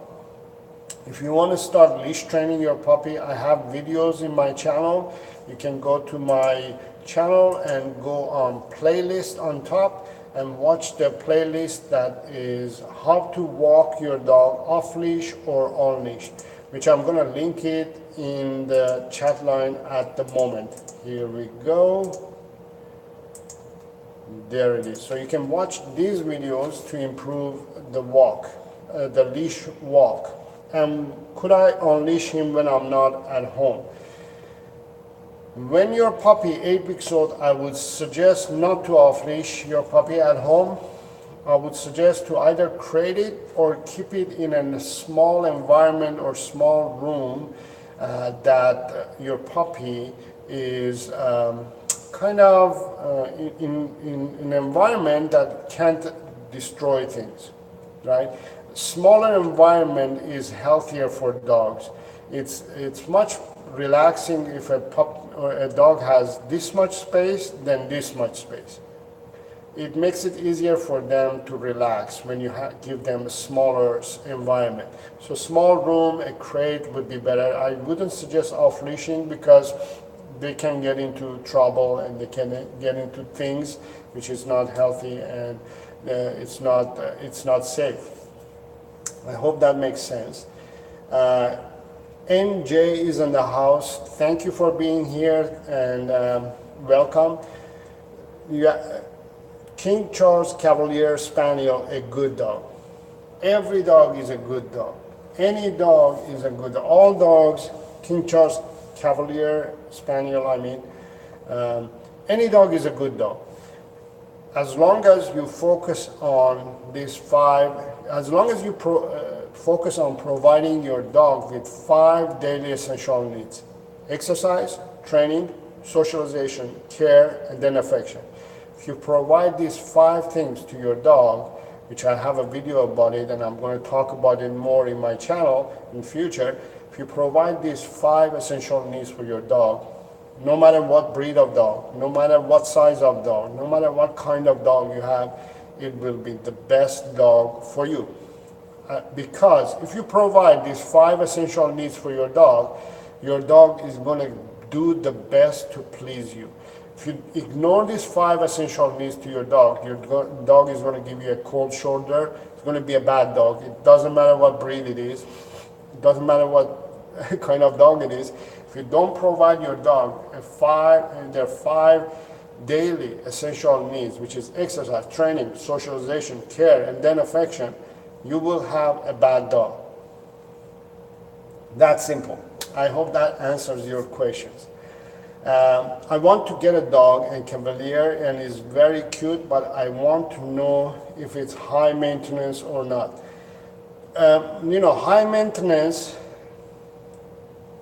that's a good point that you're making. Dogs can be high maintenance or low maintenance depending on you and your lifestyle. I provide the best for my dog as much as I can provide, as much as I can afford, as much as I wanna do it. Now, some people, if they see me, they will say you're overdoing it, you're spoiling your dog. And some other people, they see me, they will say, oh, you're not giving enough, you're not doing enough. It all depends, So as a high maintenance, I don't think owning a dog is that expensive in general, no matter what breed of dog you get. Every dog, as I said, if you provide these things, these 5 daily essential needs, exercise, training, socialization, care, and then affection. The care part could be the part that you will be either a little bit sensitive about it. So the care part is, grooming the dog, feeding the dog, taking care of the dog, things like that. So, here's the tip, if you feed your dog species appropriate diet, which is raw diet, if you feed your dog species appropriate diet, raw diet, you would have less maintenance to take care of. That's what I mean. So if you simply feed your dog good food, your dog's hair is going to grow properly, your dog's health will be okay, so you don't have to keep taking your dog or puppy to the vet. You're not going to deal with health issues that are going to be costly. Grooming of a Cavalier is not that expensive, they need special cut and things like that, but that's something that you can, you have to be considered. If you want to have a Cavalier, it comes with that price, right? But in general, if you own a dog and you want to have a good dog and healthy and happy dog, focus on those 5 daily essential needs and provide a healthy, balanced, species appropriate diet to your dog, and you will see that you will have a dog who's actually low maintenance. Harvey is the low maintenance dog of all dogs. I'm never taking him to vet. We never visit the vet. He doesn't have health issues. He's on a raw diet now, and we never visit the vet. He doesn't have health issues. He doesn't. I just wash him once a month or so. I wash him. I provide him his 5 daily essential needs, and he is happy. It doesn't cost much. He doesn't ask much. He doesn't stress me out. He has the best life, and I have the best body. So it all depends. NJ is asking, are you Armenian? What did give? Yes, I am Armenian. My last name is Boghozian. I'm Saro Boghozian. I'm Armenian. Yes, are you Armenian as well? Yes, I'm one of the Armenians, like Kardashians, but better. Bruno Burns says, makes sense, thank you. You're welcome. Let me see. Bruno Burns had a question, I believe. Did I answer your question? Yes, the unleash, whether to unleash a puppy or not. Bruno Burns, a side note, if you have an 8 weeks old puppy, what I want you to do is, let me see if I can link that video. I want you also to watch that video as well. For an 8 weeks old puppy, what you want to do is be a little bit like a mom or dad. You have to have constant paying attention to your puppy. Let me see if I got it. Okay, so I want you also to watch the video that I'm going to link in the chat line. Please watch that too. I go in details about some of the necessities and steps that you need to take when you're living with a puppy. Please watch that video as well. It's a live video just like this that I did, but this was done a couple of months ago actually. I had requests from many of my viewers. They were having puppies and they were stressed and confused, they asked me to do a video, so I did a video, and I show and teach a lot of things about puppy raising and what to do and what not to do. Very informative video, very important video as well. So I highly suggest you to watch that. And Bruno Burns is saying we'll definitely do so. Thank you. And as asking, are dry foods sufficient for beagles like Royal Canine, etc.? Unfortunately, dry food, no matter what brand, no matter how much you pay for it, no matter if you're paying $10 a bag or $100 a bag, unfortunately, it's not a sufficient healthy diet for dogs. It's not a natural diet. It's dry food. It's unnaturally dry. It's unhealthy, and it has all kinds of stuff in it, and it's processed. No matter, again, if you pay $10 a bag or $100 a bag, it's processed food. It's not natural. I highly suggest you, instead of investing money on dry food, maybe, depending on where you're living and where you are, maybe price difference, there would be some price difference, but invest in providing fresh food to your dog. Fresh food meaning raw diet. If you need information about raw diet, I have a playlist in my channel it's called All About Raw Diet. Watch that. I go in details about the healthy diet of raw diet, more natural diet for dogs. Kibble, dry food causes health issues in dogs. It makes them be thirsty all day long. They over drink water because they're dry food. They're eating dry food. They're thirsty, and because they're eating dry food, it causes some kind of health issues in their kidneys.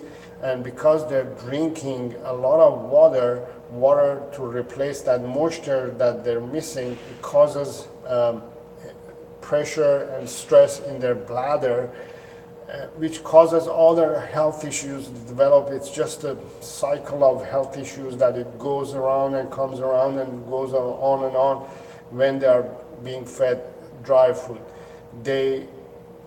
In a way, we say when you feed your dog dry food, they survive. But when you feed your dog raw diet, they thrive. So that's the difference. You don't want your dog just to survive. You want them to thrive. So I highly suggest you to invest in better diet. A little bit, it costs a little bit more than raw kibble and dry food, but at the end, it pays off. It's very healthy, and as I said, my dog is on raw diet. He never visits the vet. We never have health issues. He only checks with the vet once a year just to check up and just to get that annual checkup. And every year we do the checkup. Everything is green and it's good to go, and he's good to go for another year. And I'm hoping that not only I'm going to have a healthy dog, but a healthy dog who's thriving on his diet, who's going to live way longer than expected lifespan of a beagle. My goal is for him to live 20, 25 years if possible. So I'll do everything that I can to make that possible. Not just stretch it out 20. I want him to live a healthy, thriving, happy life for 25, 30 years if possible. So you can do that too. If you feed your dog a good, healthy diet, that's what you're going to get as well. Not only you're going to be feeling good to be feeding your dog a healthy, natural diet, but you're going to make your dog to feel good as well. So hopefully that makes sense as well. So yes, lots of good questions. If you still have any questions, let me know. Leave the questions in the chat area. I'm willing to answer your questions, give you some advice, give you some directions. help you to become educated dog lover. And just remember, if you are new to my channel and if you have just walked into this live session, and if you're new, my name is Saro Boghozian. Yes, I am Armenian, but you can call me Saro Dog Training. My goal in this channel is to help you to become an educated dog lover, not just a dog lover, but an educated dog lover, and have a well-behaved, healthy, and happy dog, and using play and praise reward system rather than food or treats, force, shock collars, choke chain collars, domination, being alpha. Instead of all those old systems, old-fashioned systems, I'm going to teach you how to become an educated dog lover and have a trained, well-behaved dog using play and praise reward system. So make sure to click subscribe button. You will see it on the bottom of this page, a red button. You're going to see, just press subscribe and hit the bell icon as well, so you will be notified every time I post a new video or I go live. I try to go live as often as possible, but because I'm busy and life is just making everybody to be busy in these days and I age, I go once a month at least. So if you have any questions, leave those questions in the chat area. If you have any questions later on, and if you want an answer, leave your question in the comment area of any of my videos. I read them all the time. I reply to them all the time. I answer them. I love to hear about you. If you have any questions, let me know. Make sure to share this video. Make sure to share this channel. If you benefit from this channel, if you benefit from what I share with you, and you love this community and you love this content, and you want other dog owners and dog lovers to enjoy this kind of content, please share this channel, please share this video, please tell everybody Saro Dog Training is the channel to go, and let me grow this channel to that level that we can help all dog owners and dogs to live a healthy and happy life together. Hope you enjoyed this session. Thank you very much for being here. There's a question. Okay, do you recommend Zach George's dog training? Okay. I recommend to train your dog. If you could invest time in training your dog. It doesn't matter what type of training you're using, but there's a big but, capital but. I recommend to use my training system. It's not necessary to use those training systems. Zach George, Cesar Millan, all those trainers, everybody is trying to help you to have a trained dog. It's not necessary to use those systems. Zach George's system is good, but he's using too much treats, too much food. Feeding dogs, here's what I mean. To give treats to dogs, to do something for you, or you want to train your dog, everybody until now thought that's the only way, that's the best reward a dog can get. But that's not the best. That's all is becoming clear to us that that's not the best reward. The best reward for a dog is you. You are the best reward for a dog, first of all. Second of all, giving treats or food to a dog to do something and constantly feeding makes you to depend on treats, and the dog gets stressed or confused about, am I supposed to do things for you or for the treat? Because if I do it, if I don't do it, you don't give me treat. If I do it, you give me treat. So you want me to do it for a treat. So the dog learns that to do things for a treat, not for you.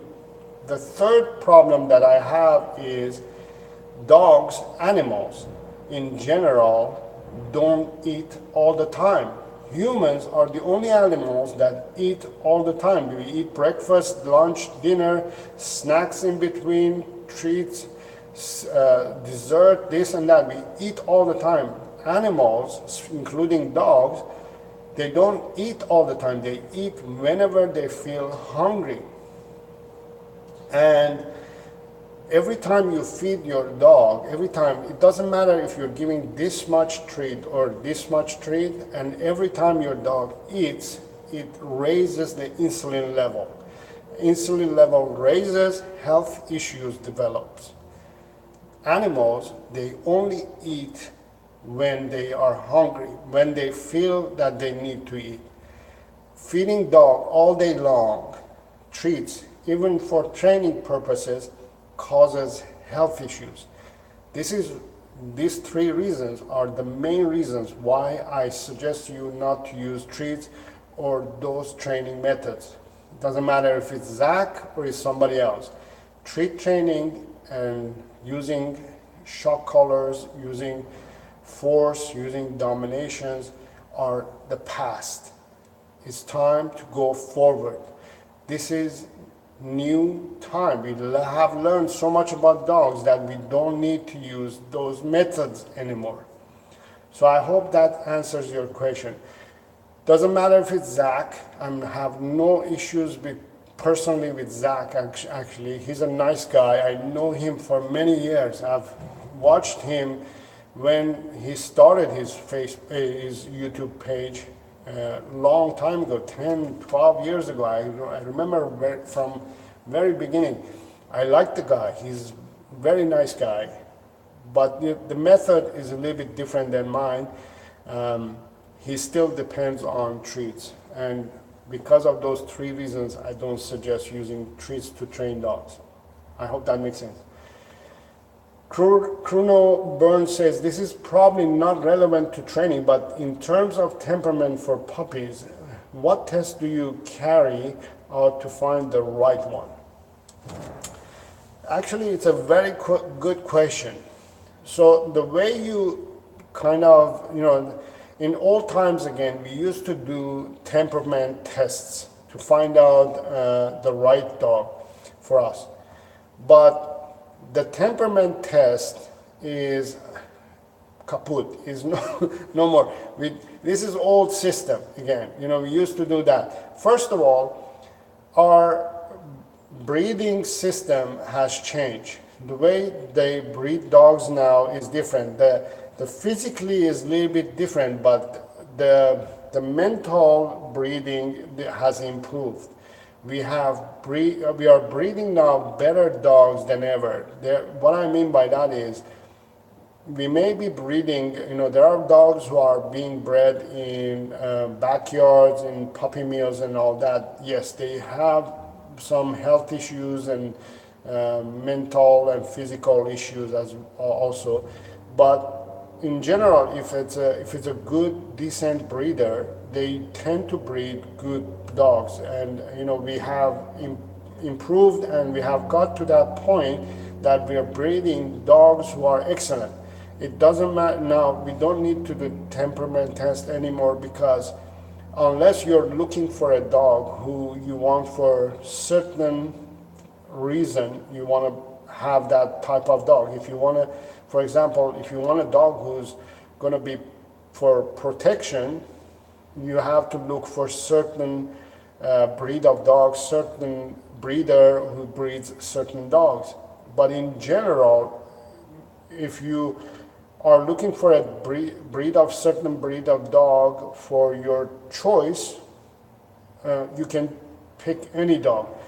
And it doesn't matter what dog, what kind of temperament they have, as long as you focus on your dogs, as long as you focus on providing your dog its 5 daily essential needs, which are exercise, training, socialization, care, and then affection. It doesn't matter what temperament they are. They will, the puppy or the dog will adjust to your lifestyle, to what you want, if you provide them their daily 5 essential needs: exercise, training, socialization, care, and affection. If you provide these 5 essential needs, the dog is gonna give you what you want. So the temperament test is not something that you can actually count on. First of all, you don't need to focus on. As long as you focus on, that's not the thing that you need to focus on. Focus on providing your dog's daily 5 essential needs. I think I make sense. Let me know if that makes sense. Luna 956 saying, hi again, sorry, Saro. No worries. Keep asking for URL. I know I have my hands full with my dog's reactivity, but next step to work on with Doris is her cat hate. Any suggestion? We have an unnatural population of cat lovers in my neighborhood. Cannot avoid them whatsoever. It's like a military operation. So here's, it's a very good question, actually. So let me explain it in a way that it makes sense, and also it implies to everybody and also everything that you are dealing with, including cats. So it doesn't matter what your dog is reactive. It could be cat, it could be squirrels, could be tennis balls, could be neighbors' kids, could be whatever, right? If your dog is reactive to something, there are a few things. One of them is that it tells you, it gives you the cue that you are not connected 100% to your dog, or your dog is not connected to you 100%. So that's a clue. It's just a cue, and it's a clue to you to understand that you're not connected 100%. Number 2 is that you have to understand that you need to work on your dog now more than before. The way you're going to do that, I'm going to link the video again that I just posted, actually. Let me get that video. What you're going to do, you're going to watch this video and the following video that I suggest in this video, and you're going to start implementing into your dog. So it doesn't matter if it's a cat, or if it's a ball, or if it's a kid, or whatever it is, or another dog, or whatever it is. Watch this video and start practicing this with your dog. This way you're going to have that connection. You're going to build that connection with your dog, and your dog is going to have a cue that is going to get, which is verbal cue from you, is going to get that verbal cue and is going to respond to it. And if you repeat that maybe 10, 20 times, the 21st time your dog is going to say, I know the cue and I know what you mean, and is going to be more connected to you and reactive to you rather than everything else. You want your dog to be reacting. So here's the thing. Your dog is reacting to whatever it is. So it's focused on is that whatever it is. You want to turn that focus and reactivity to you. You want to help your dog to turn that energy to you. So most of the dogs, like, working dogs, for example, because they're not focused on the right thing, they direct their focus to things that move, things that, for example, herding dogs, they focus on moving things. So if you turn around that focus and energy to you and let them know what you want them to do, they will start focusing on the things that you want.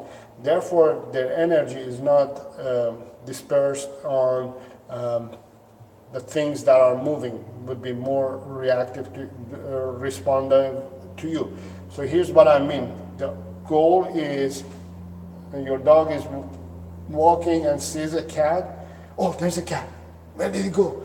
Where did he go? It's doing that, right? It's focusing on that. So you want to, in turn, you want to see this. A cat passes by, your dog looks at you. Oh, there was a cat pass by. Is that okay? Okay. Another cat? Oh, there was a cat, another cat passed by. Is that okay? Okay. So that's the conversation that you want to have with your dog, rather than where did it go? Oh, what's happening? Where are they? You know, instead of focus and that energy on that, you want them to kind of focus on you and tell you, oh, there was a cat passing by. So watch that video, work on it, and you know, just practice it with your dog. And every time you go for a walk and you see a cat, or your dog sees a cat, and you see that your dog is doing that, it's a sign, okay, we haven't worked enough, so we have to work more. So when you see your dog, he starts responding, you know, turning his focus on you, then you know that, okay, that is working. So all you have to do is say, Rover, no, and Rover, okay, well, I'm not going to watch that, I'm going to watch you. That's it. Just work on it, it will happen.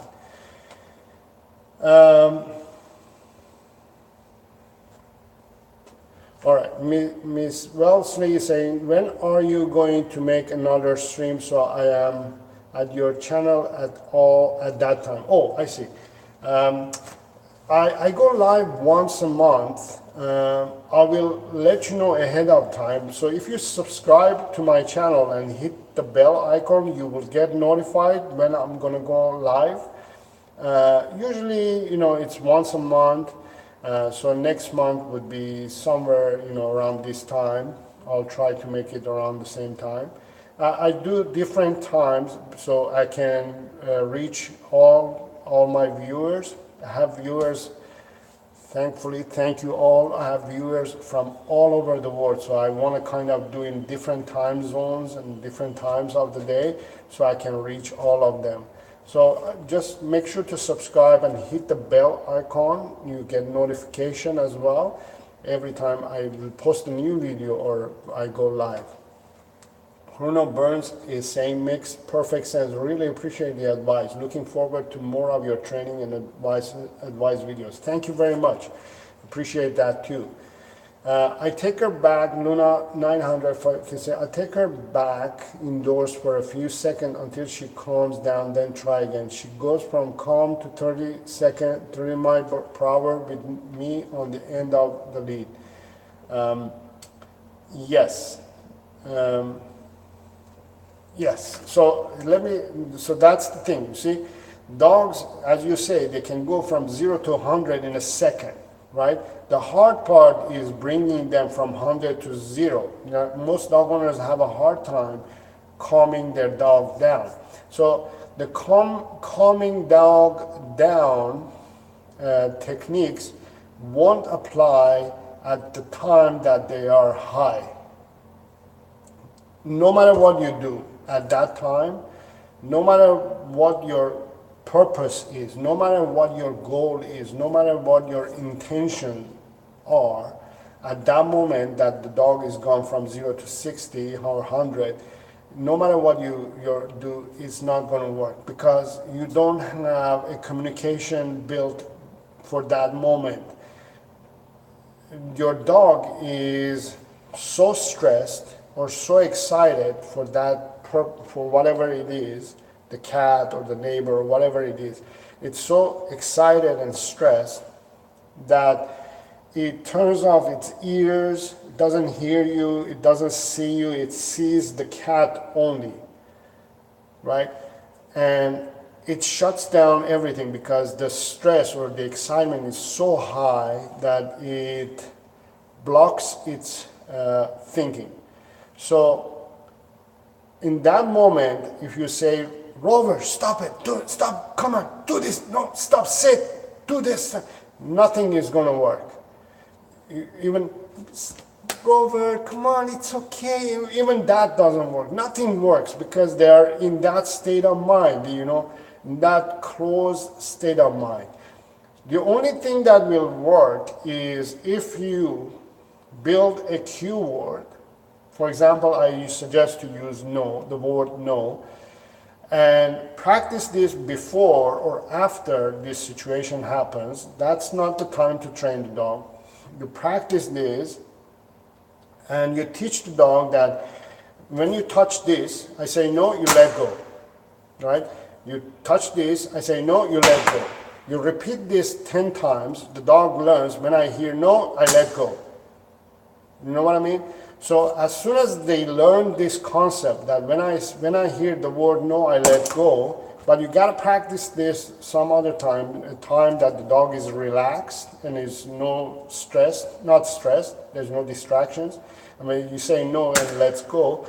When you repeat that 100 times, when it's in the real scenario now and it's going to that zone and you say no, back of their mind there is this switch that turns on, says, oh, I'm familiar with that. I'm supposed to stop doing what I'm supposed to do. And there is a chance that they will turn around and pay attention to you and say, what was that? You know what I mean? So, so here's a good point. You're saying you're reactive to the cats on TV. So it's a good opportunity to practice at home as well. So, so practice the cue, teaching your dog the cue, and practice it for a few weeks or a month or so, and then expect results. So next time you're going for a walk, don't expect them to give you the result. The behavior of let go and no has to be implemented many times in their brain. So when it's the real time, there is something in their brain that turns on and says, I'm familiar with that cue. I'm familiar with that word no. Then they will respond. Don't expect them to respond when you haven't done anything with them. You know what I mean? I hope that makes sense. All right. Luna 956 says, thanks, Saro. You're welcome. You're very welcome. And you says, yes, I totally get it, what you're saying. Great. Thank you for understanding. Sometimes I'm trying to explain what is in my head, and it's hard to bring it out with words, but I hope I made sense. Luna 9, no, it doesn't work, and that's what helped me with her dog reacting. I stopped trying to get a response during the stress. Yes, that's exactly what I mean. When the stress level is too high, they're shutting down everything. You can never get into it. That's not the time to train the dog. That's not the time to expect results from the dog. That's not the time to correct the dog. All you have to do is understand, okay, my dog is reactive. It's time for me, it's a clue for you to learn that it's time for me to work more, do something else, practice, train later or before or after. Not now. This is a sign. When your dog is reactive, it's a sign that you need to work on it. That's not the time to work on it at that moment. Great. All right. So I have been on live for almost 2 hours now, more than 2 hours, which is great. I really enjoy this. I really enjoy the interaction that I have with my viewers. Miss Wellesley is saying subbed a month ago. Yes, very good. Thank you. Thank you for subscribing. And thank you for your support. And I enjoy everything that I do in this channel. I enjoy sharing my information. And Wellesley is saying, wow, yes, wow. 2 hours, yes. Great. I think she's stressed before we even get out the door, as she knows the cats are out there. I've watched your video on that too. Keep up the good work and advice. Yes, thank you very much. Yes, so especially that you know that your dog is excited before going out the door. So last tip, okay, last tip. Especially that you know that your dog is excited before going out. So your dog is excited. Let's go, come on, open that door. So you for the next week at least, I want you to do this. The dog is excited behind the door. Don't open the door until your dog goes from, come on, excited, I'm excited, open the door, hurry up. From this to, come on, aren't you gonna open the door? Come on, open the door. Yeah. Are you gonna open the door at all? So it goes from that to this calmness, and then you open the door. So your dog goes from 100 to 0 or 10, hopefully. And then you open the door. And as soon as you open the door, if your dog's excitement goes up, oh yeah, you open the door, it's gonna go up. You close the door, you bring the excitement level down again, and then you open the door. And if you open the door, it goes up, you bring it down, you close the door, you bring it down. You repeat this as often and as many times as needed until your dog understands that I have to be here in order to go out. I have to be here in order to the door open and I go out. Right? So it's more, now let's say you were going to go for half an hour walk with your dog, right? You were planning to go for half an hour walk and you're practicing this for 25 minutes, right? And every time you open the door, your dog goes up, excitement level goes up, you bring it down, you're closing the door, you spend 25 minutes on this. You go for 5 minutes walk and come back. That 25 minutes that you spend on teaching your dog to calm down is more important than the walk. So if you invest on that for the next week or 10 days, for every single time that you're going to go for a walk and you practice this exercise, the 10th or 11th time your dog is going to say, I know the routine, we're not going to get out until I'm calmed down. That's first step. Then the seeing the cat itself is the next challenge that you're going to have to work on using the tips that I shared with you. So that's the step that I suggest you to do. So this applies to all dogs, no matter if your dog has behavioral issues or not. You never get out of the door if your dog is excited. If you are allowing your dog to get out with an excited mind, your dog is going to be excited throughout the walk, and everything is going to go wrong. So you want to make sure that your dog is nice and calm in the beginning of the walk, so you can have a calm walk and end the walk calmly as well. So it's more important to focus on this than let's go have fun or let's get excited and figure out whatever happens. If you invest 1 week, 10 days on these exercises, you will improve your dog's behavior and walk as well. So hopefully that these tips that I just shared are going to make a difference in future as well. So let me know how that goes, okay? All right. I've learned a lot from this stream, so thank you.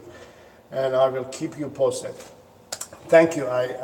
That is my goal. I want you to learn as much as you can, and I'm glad that you've learned so much.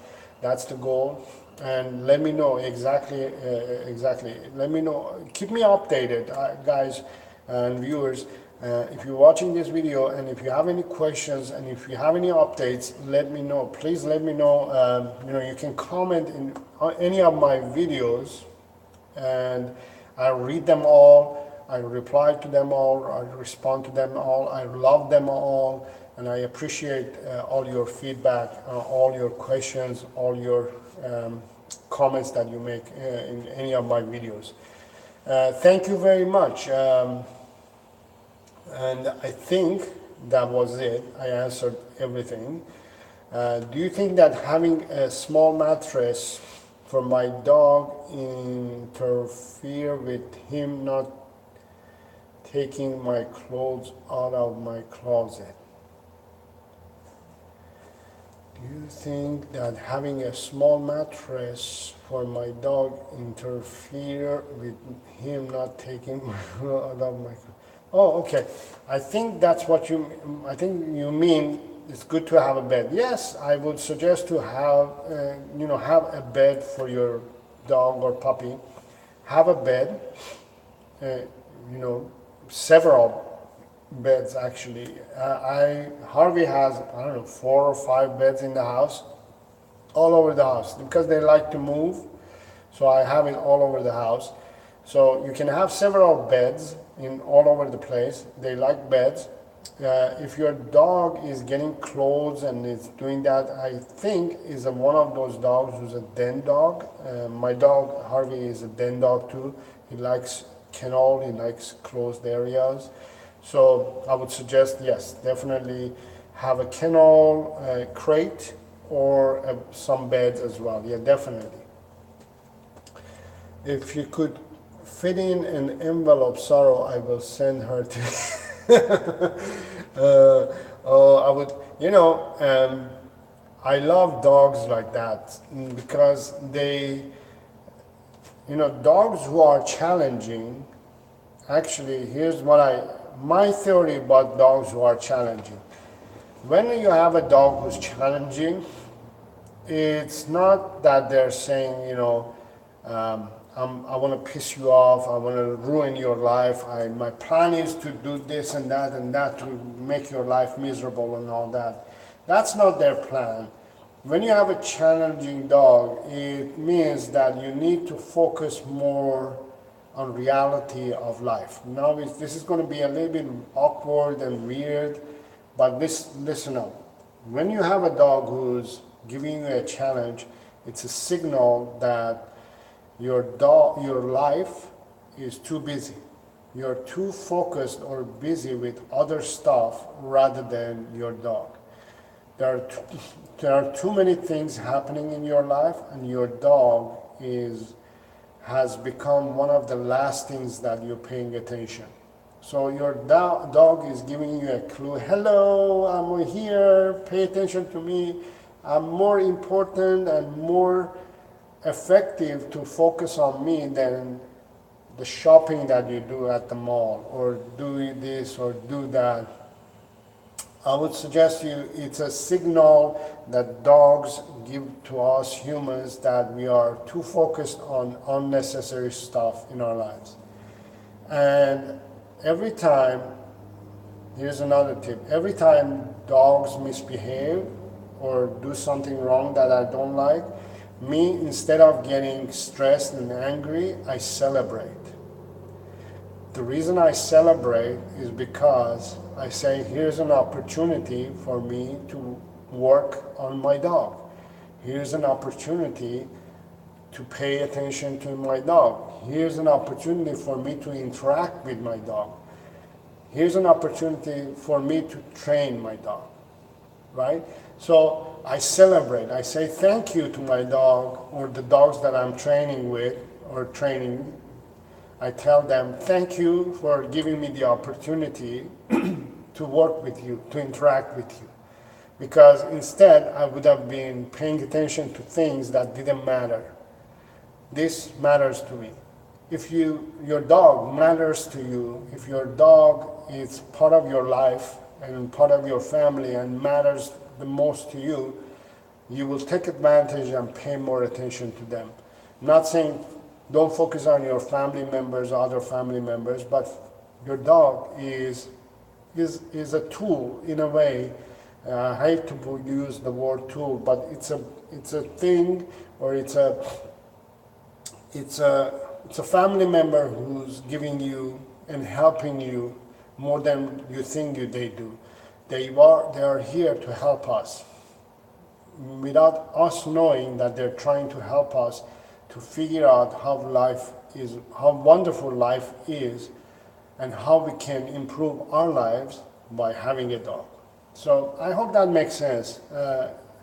That's that's the way I feel about dogs, and that's the way I feel when it comes to dogs and behavioral issues and training dogs. I feel that's how we have to be looking at dogs and dog training in general. It's nothing wrong with investing some additional time with our dogs and realizing what reality of life is. Thank you for sharing that with me, and I hope I made some sense there. Krun Berus, sorry if I'm pronouncing it wrong again. How do I train Beagle Pup to get used to a cat? Very good.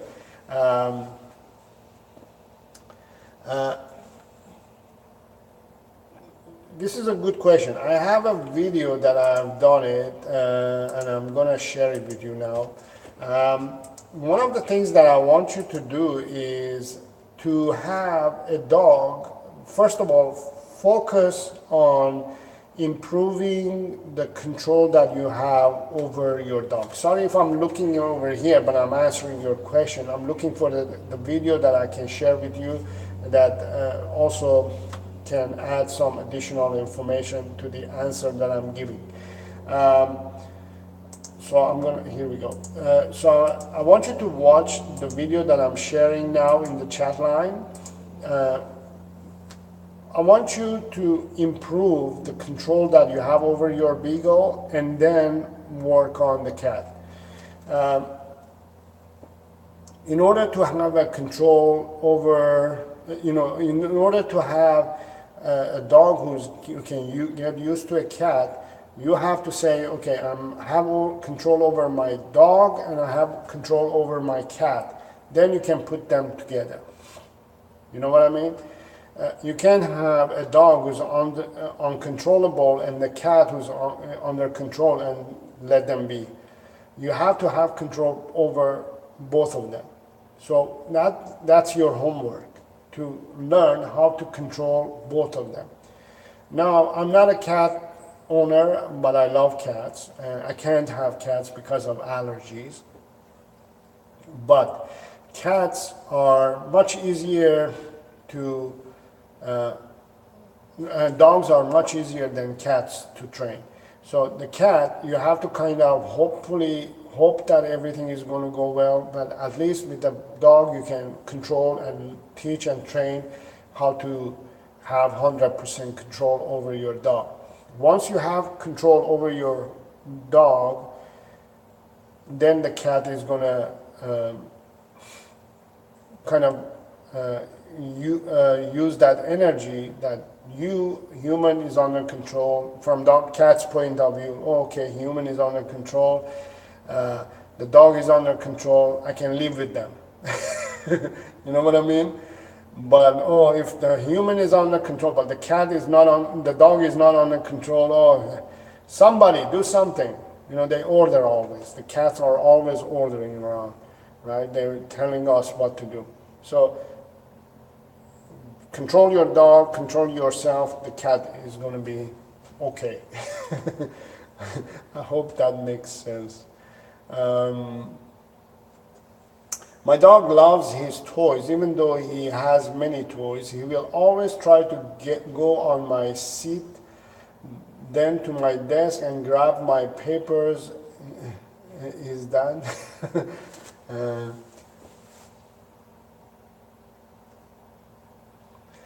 Okay, I think I get it.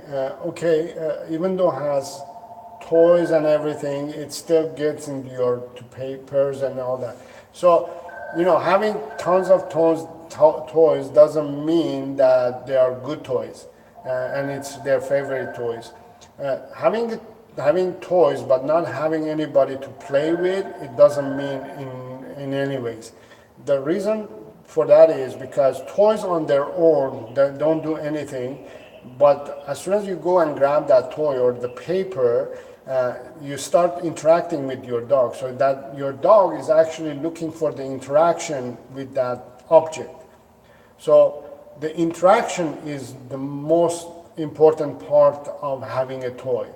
Like, you can have a game, you can play, but it's more fun if you play with others. You know what I mean? Playing alone is not that fun, but playing with others is more fun. So that's why I suggest you to not only have toys, but interact with your dog. So play with your dog, so the excitement level and the stimulation, your dog gets that enough mental and physical stimulation, so it doesn't have the energy, or also the training will help your puppy or your dog to learn that I can't do this, I can't do that. I'm only allowed to do this. So all these things will affect the dog's behavior. That includes, grabbing the papers or doing things that they're not supposed to. So you teach them and you give them that interaction, provide daily 5 essential needs: exercise, training, socialization, care, and then affection. Then you will see that those behaviors are going to fade out slowly. Luna 956 is saying, that's what made me hold on to her. Gosh, you're like a guru. Oh, thank you. Well, I'm glad that, that made sense. I understand. Having a dog is that gift that we never realize that we have in our lives, and holding on to dogs because we want to help them, it's a gift for us to focus our energy. And thank you for your feedback. That makes my heart just melt for a little bit. Thank you. Your passion is infectious. Thank you. Thanks again, Saro. Thank you very much. Thank you for appreciating, and I appreciate you, and thank you for being here and sharing this feedback with me as well. I'm actually, Miss Wellesley is saying, I'm actually allergic to my dog, but I really don't care because he's so... Oh, you're allergic to dog. You know what? I just did a video about allergies, and I want you to watch that too. Wow, you have your homework for today. You get lots of videos.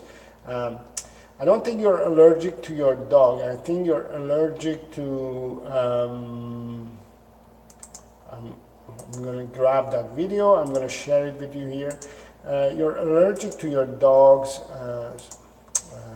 skin particles, and it's maybe it's saliva. So I just posted a link of a video in the chat line. I want you to watch that too. Maybe if you wash your dog more often, will help you with your allergy as well. So yeah, I'm fortunately not allergic to dogs. I'm allergic to cats, but I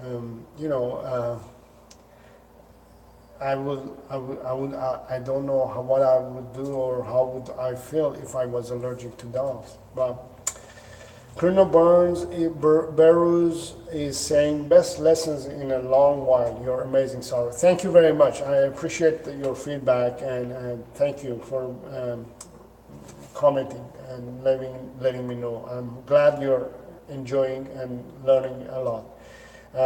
If I touch my dog, I get a rash. Wow, that's too much. Yes. So maybe wash your dog once a month, just with a light. I have a video that I show how to wash dog. I'll link that video as well. Let me see. There we go.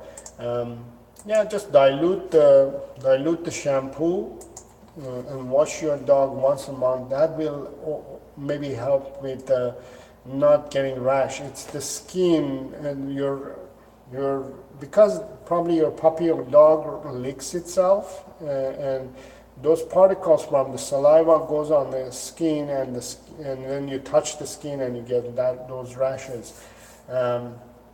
If you change your dog's diet as well, it will help. If you go to raw diet, it will help you to deal with your dog's allergy as well. And also, if you kind of now, if you change your diet too, also it will help. Now I'm getting off the track a little bit here, but if you stop eating, taking a lot of sugar and bread and things like that yourself, you will also start changing the way your body reacts to allergies. Believe it or not, I'm actually the opposite of you. I'm allergic to dogs, but not cats. Now, until a few years ago, I was very allergic to cats. I would go to people's home for dog training, and they would have a cat as well. And as soon as I entered the house, I would start having runny nose and stuffed nose and itchy and all that. And I would right away, I would say, "Do you have a cat?" And they would say, "Yes, somewhere here is a cat, somewhere in the house." But a year or 2 years ago, I changed my diet, so I stopped taking sugar and bread and carbs, extra carbs and things like that. I changed my diet, and now I can go and touch cats at least, and I can be in that environment with cats without reacting right away. I may react a little bit, just touch, because I still take some carbs, here and there. So I still taking carbs, but I'm still reactive to cats just a tiny bit. I'm not as allergic as I used to be before, just because I changed my diet. So changing your diet and also changing your dog's diet may help you to deal with allergies as well. I would highly suggest you to do a little bit of research about this before going and doing making any changes. Do some research about diet and allergies, and you'll find out a lot of interesting things. So you maybe changing your dog's diet and your own diet as well. It will help you to deal with allergies as well. That's my personal experience. Changing my own diet has helped me to deal with also seasonal allergies. I used to have seasonal allergies, and every year I used to have seasonal allergy and sneeze and have runny nose and runny eyes and all that. And for the past year or two that I have changed my diet, I'm not showing those reactions to seasonal allergies either. So it's all has to do with what we eat and how we live. So something to think about. All right, so we've been on air for 2.5 hours. This was great, and I think we can wrap it up now. Thank you very much. Thank you for everybody for being here. I really appreciate you taking the time for being here and taking the time to watch my videos and be part of my community. Please share this video. Please share this channel, this information. Saro Dog Training is the cue. My channel is Saro Boghozian, but if you type and search Saro Dog Training, I'll show up. Please subscribe to my channel if you haven't yet, and hopefully I'll see you very soon in my next videos and also in my next live chat as well. Thank you very much for being here. Again, remember, if you have any questions, you can leave any questions that comes to your mind. No question is stupid or dumb or useless. Every question, there is a reason why there is a question in your mind. Share that question, ask that question on my any of my videos comments. Plus, you can join my private Facebook group. The link is in the description. Join my private Facebook group and join in there and ask questions there too. I have a private Facebook group page that I do a lot of activities there as well, and share tips and additional information there as well. Thank you very much. I really appreciate your taking the time to be here, and I really enjoyed this